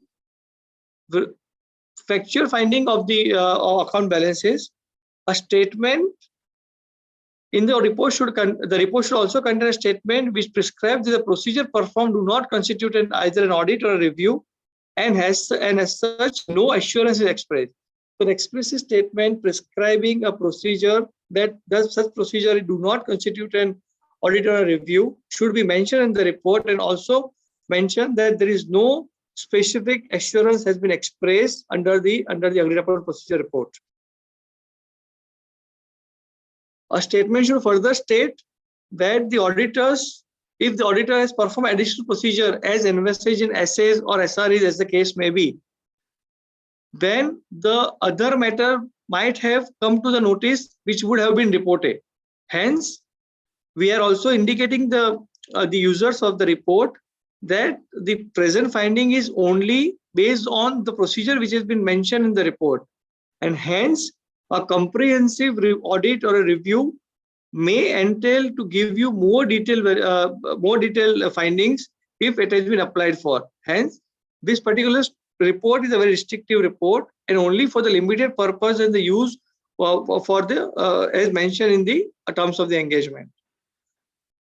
The report should also contain a statement where the report is related to only that element, account, item, or the financial and non-financial information specified in the report, and it does not extend to the entity's financial statement taken as a whole.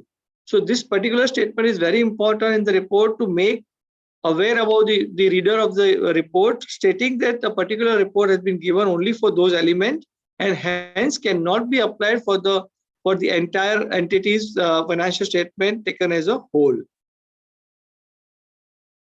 And typically it ends with the date and the signature of the auditor's report. Now here a question will come: do we need to obtain a UDIN for the purpose of such report?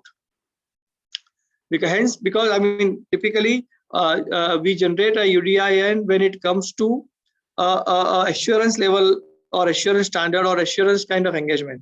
Now, when an auditors do agreed upon procedure which is independent enough to the assignment and issuing a report, then it is recommended that UDIN should be generated for such agreed upon procedures.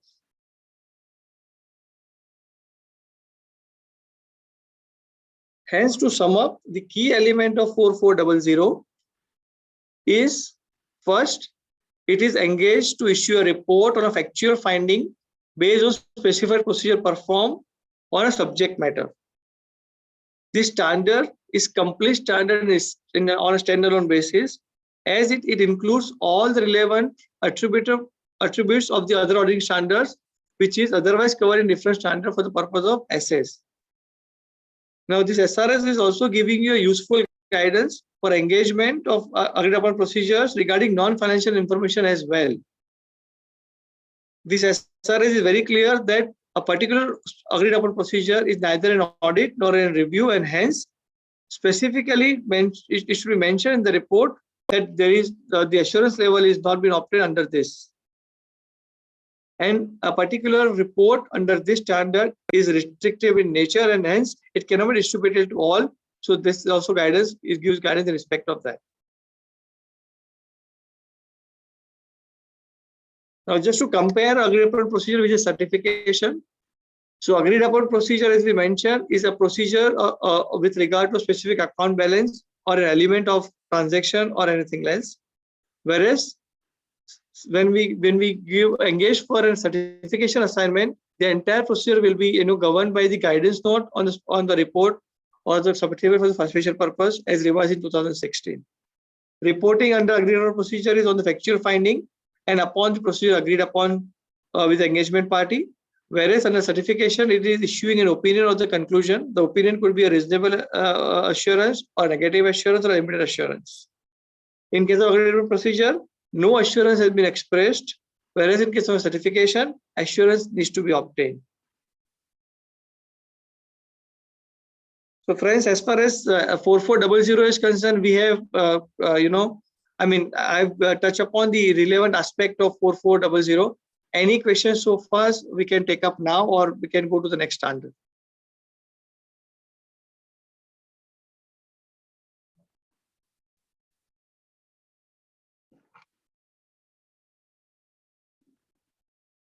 So can we,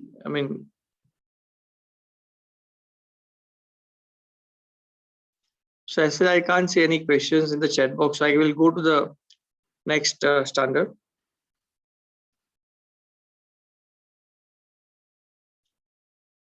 SRS 4410, it talks about compilation engagement. So we have been seeing the standards, which typically gives us, guidance with regard to the verification or the assurance standards, which is SAs and SREs. We just saw a standard which talks about a report on the findings of agreed upon procedures. So they are giving again a guidance with regard to the verification on a particular procedure and reporting on those agreed upon procedures. Now, we have a standard where we are talking about compilation. So this is a standard where the practitioners get engaged to compile information. So this is totally a reverse standard where we are involved in actually compiling information. So up till now, whatever we discuss is where we are the auditors, or we are doing a verification role where the compilation is done by the management, and we are just reviewing or verifying those standards or the statement. This is a standard which talks about now where the practitioners were involved or engaged to assist the management for preparation and presentation of the historical financial information. So SRS 4410, the purpose and the objective is it helps the practitioners in understanding the responsibility when they are engaged to assist the management with regard to the presentation and preparation and presentation of the historical financial information. Now here, this is done without obtaining any assurance on that information, and the report of the engagement is an account and reporting on the engagement in accordance with SRS. This may also apply, the standard may also apply where the engagement has been made for financial information other than historical financial information, and also to compile engagement for non-financial information. For example, sustainability reporting or environmental reporting or CSR reporting or greenhouse like indicator reporting. So when we engage by the management to compile reporting on various other non-financial information, we need to apply the requirement of this SRS for the purpose of giving compilation engagement. So under the compilation engagement, the practitioners are requested by the management for preparation and presentation of financial information, which is appropriate for the purpose of financial reporting. Now, this standard talks about applying a financial reporting and the accounting expertise which a practitioner possesses while assisting the management in preparing those financial information as per the relevant financial reporting framework and depending upon the information which is provided by the management. Now, this reporting should be in accordance with the requirement of SRS 4410 and based on the information given by the management. So, basically, the compilation engagement is talking about, it is not an assurance engagement, it's talking about helping management for compiling financial information, and hence it does not need a verification of completeness or the accuracy of the information given by the management. So typically, whenever, friends, we do an engagement, we also try and do a verification of the accuracy and the completeness of the information. However, when we engage for doing compilation engagement, we are not expected to do a verification of such completeness, accuracy of the information given by the management. We are not also even, obliged to gather the evidence because we are not providing any audit opinion on this aspect. And also, we also do not have to review our conclusion in the report. This is purely an assignment where we are only compiling the information. SRS 4410 is giving you an important guidance with regard to what kind of professional expertise is required, what kind of adherence to the professional standard which needs to be, we have to follow while doing this assignment, and what kind of communication which is required while doing this compilation engagement. Hence, this is typically a standard which is helping us on the application of professional expertise, adherence to the professional standards, and also the communication required for the purpose of this particular compilation engagement. And that is why it is more important when we do a verification or when we do an engagement which is other than assurance engagement or agreed upon procedure engagement.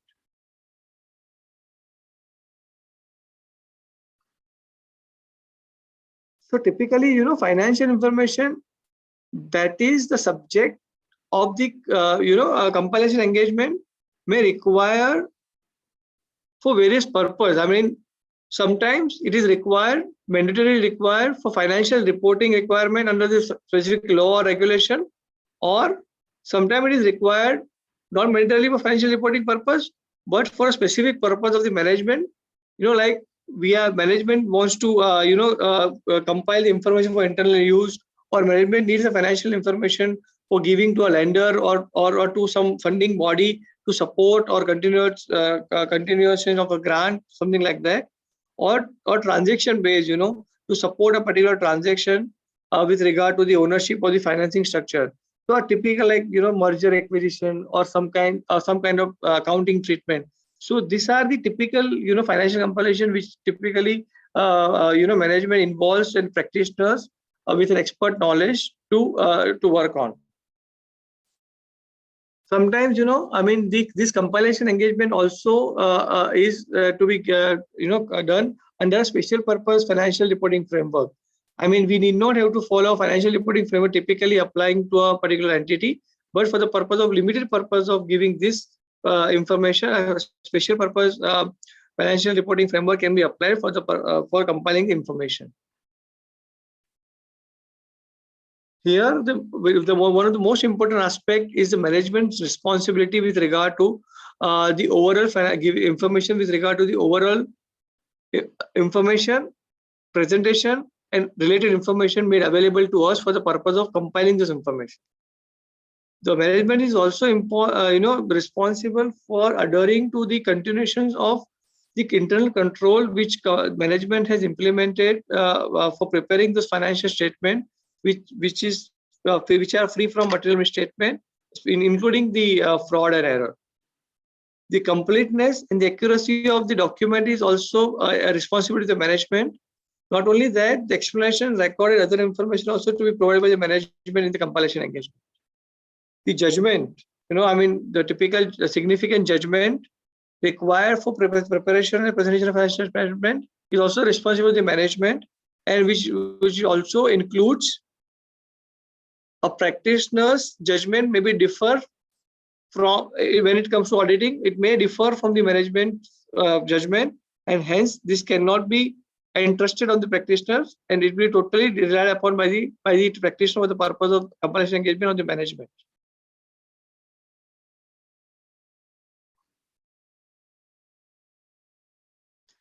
Now, while doing the compilation information, typically a practitioner takes help of the document, explanations, record, and other information which is given by the management, which also includes judgments and other explanation given by the management.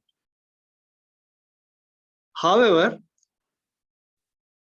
we may not be, expected to do a review or verification of such information, but practitioner, when they do a compilation engagement, is expected to review the significant judgment which is offered by the management for the compilation engagement. And before completing or concluding the compilation engagement, it is a duty of the practitioner to go through such financial information based on the understanding of the business on the operation of the entity which he has gathered during the course of his engagement, and apply a relevant financial reporting framework which is reasonable while doing this compilation. Now you may come up with a situation where, while performing the compilation engagement, the documents, records, or other explanations may be inaccurate or incomplete, or otherwise gives you incomplete, inaccurate information. In such situation, the practitioner should bring the same to the management's attention and request for the correcting information or giving additional information. So although we are not expected to do the audit, however, when we do a compilation engagement, if we do come across a situation where the information is not adequate, or it is not giving it is giving a misleading information or a misleading overall compilation, then it is our duty to go and communicate to the management for those gross or misstatement or incorrect information, and tell them to rectify those information. In case where we are not been able to finish the engagement because the information was not readily available to us, or the information was not made available to us in the form in which it is required, then the practitioner should withdraw from such engagement and communicate to the management or to those charged with governance of the intention and the reasons behind the same. So we need to communicate them in writing for the withdrawal of the engagement. Now, in case of the practitioner who come to know in the course of engagement that the information which is given are not adequately refer to or described in the financial reporting framework, or whether where such information is materially misstatement or it is misleading. In such situation also, the management first we approach management for amending such information. But if management does not allow us to do that, then we can decline from the engagement, and we can communicate, withdraw ourselves and communicate to the management or the person charged with governance of the intention and the reasons behind the same. So in both the situation where we are not been able to communicate to, we will not be able to get the information, or where the information has been given to us, but which contains a material misstatement, or which is not in accordance with the financial reporting framework, or it is misleading, then we may attempt with the management to either rectify them. And if we have not been able to do that, then we should withdraw and communicate to the management that we are withdrawing it along with the reason for the withdrawals. While doing compilation engagement, we are expected to document certain aspect. Now, what are the certain aspect is that the important matters which has come across during the course of compilation engagement, and also how the practitioners have addressed during the course of compilation engagement during the course of his engagement. We are also expected to compile the reconciliations, including the underlying documents, records, explanation, and such other information offered by the management while doing the compilation engagement. It also includes a copy of, we should also keep a copy of latest version of compiled financial information, for which the management has actually agreed and given engagement for our responsibility, and the report which has been issued as a practitioner to the management. Here also we'll talk about the reporting part. So typically, report contains title and address is a normal thing of reporting. It also contains a statement that a practitioner has compiled information based on the information given by the management. Hence, it is explicitly mentioned that it is only a compilation engagement, and the compilation is made based on the information given by the management. It also describes the responsibility of the management, which we just looked a few slides back, in relation to the compilation engagement and also in relation to financial information. So explicit description of the responsibility of management needs to be given in the report. It also gives identification of applicable financial reporting framework, and if a special purpose financial reporting has been applied, then the note on the special purpose financial reporting framework used, the description and reference to the description of the special purpose financial reporting framework needs to be given. So the report should contain under which financial reporting framework a data has been compiled, and in case of special reporting framework, a detailed description of a special reporting framework needs to be given in the reporting. Now, identification of financial reporting information also includes title of each element of the financial information it comprises. If it is comprising more than one element, the date and the period for which financial information is gathered. So reports clearly should give the various element of financial information if more than one, and also the date of financial information or the period for which it relates. It also includes practitioner's responsibility in compiling the financial information. So we should, the report should also give our responsibility, especially the responsibility as given in the engagement, and also in accordance with the SRS, and the practitioners basically the compilation with the relevant ethical requirement. A description should be given in the compilation engagement that the particular engagement is entailed or in accordance with the SRS. A descriptive statement should be given so as to make a reader understand about the professional requirement which should be adhered to. The reporting should also explain very explicitly that this is the compilation engagement, and hence no assurance has been given, and the practitioner is not required to verify the accuracy and completeness of the information provided by the management for the purpose of compilation.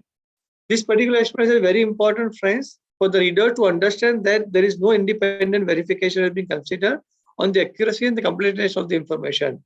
Our role was only confined to the compilation engagement and and apparent review of those information as per the financial reporting framework, and hence no assurance has been given. So the particular second statement says, accordingly, the practitioner does not express an audit opinion or a review conclusion on whether the financial information is prepared in accordance with applicable financial reporting framework, and the date of the report in the place and signature of the information. Friends, this is what the both compilation agreement is. We can take up specific issues with regard to both the standards, and then we can close. Friends, I mean, these standards are in a sense very narrative in nature, and which talks about the responsibility when it comes to compilation engagement and when it comes to agreed upon procedures. Now, both the standards are independent in nature. Both the standards will be applied time and again when it comes to special assignments or when it comes to special compilation engagement. And hence, I mean, there are no further things which I want to debate here, or I want to explain you further. We can take up the explain any information if required, and that is how we can close. Thank you.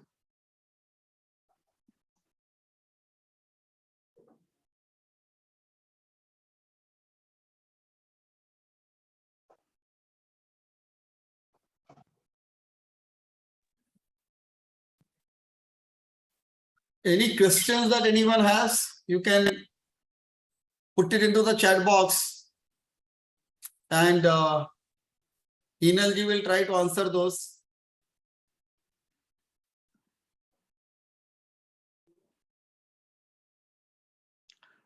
Yeah.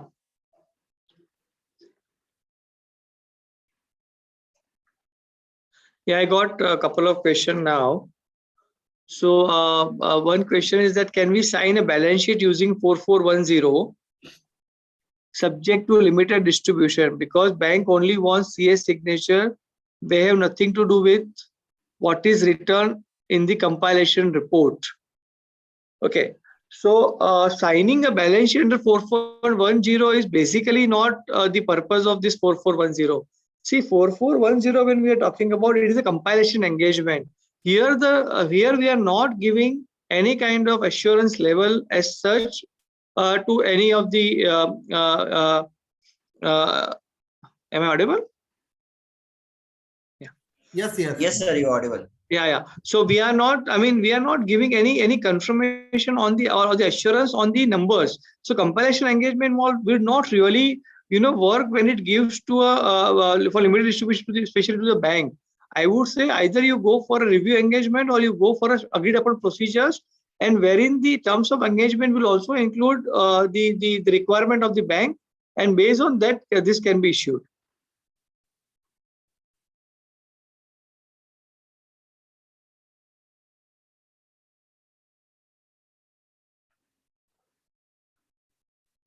So there is one more. I think the question says, can we sign on balance sheet using SRS 4410 subjected to limited distribution?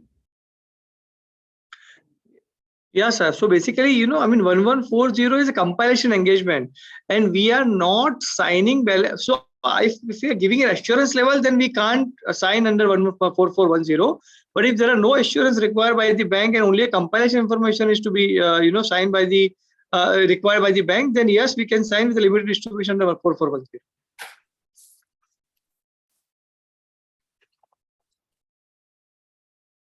Any other questions from anyone? Please type into the chat box, and we can read out to the speaker.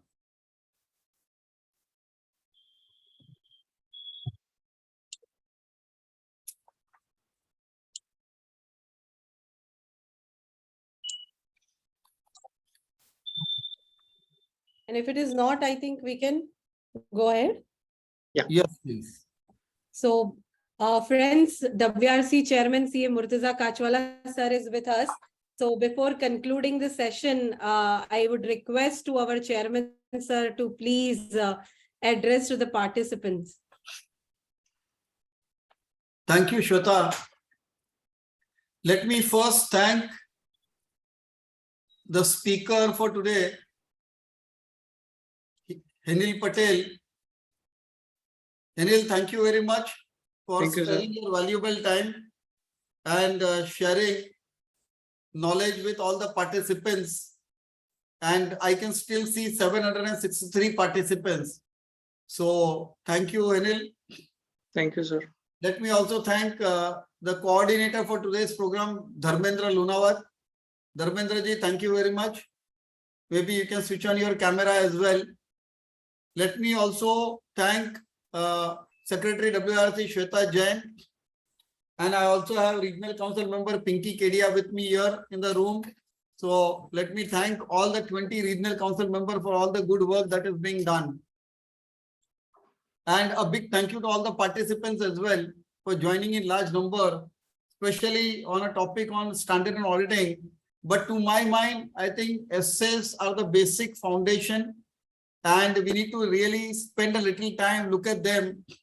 And before we accept any engagement, I think the objective of the assignment is very, very important. What is the engagement? Why are we taking it? What is the objective? And like Heneel mentioned, assuming there is something where someone says, okay, I have borrowed 500 crores, and whether the bank wants a certificate or a confirmation saying that whether it has been used for the purpose it is borrowed or not, and you need to check each and every and give a complete or full assurance, then possibly it is an agreed upon procedure assignment. Okay. So what is the nature of assurance that we are giving? Is it an internal audit? Is it an external audit? Is it a like tax audit? Is it some other assignment? Is it an opinion for everything? The object, then see where it fits in. What is the type of engagement letter that we're going to take? And then accordingly, again, what is the deliverable that we're going to give? That is very important. And I think that is for our safeguard as well.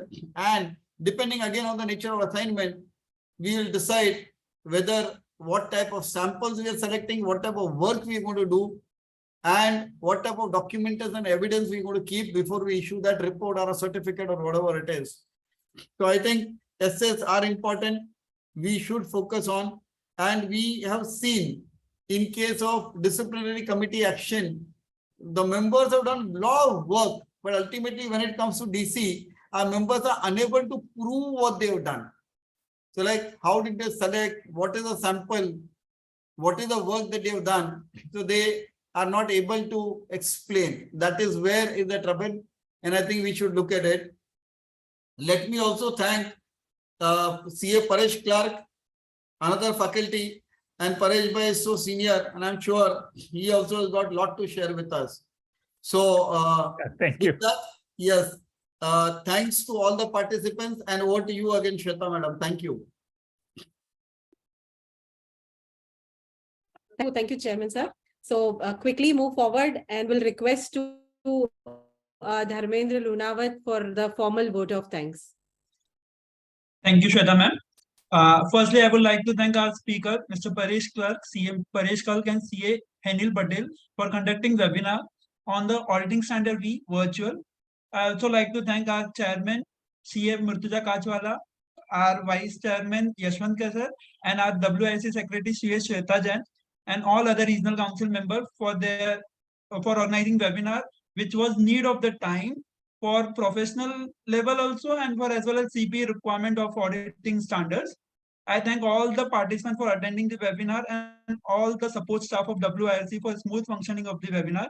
And I also thank Mr. CA Samrat for smooth processing of the webinar. I apologize on the behalf of WIRC for any miss if anyone caused any inconvenience. Thank you. Over to you, Shweta ma'am. Thank you. Thank you so much. Thank you. So thank you, Paresh sir. Thank you, Heneel Patel sir. Thank you.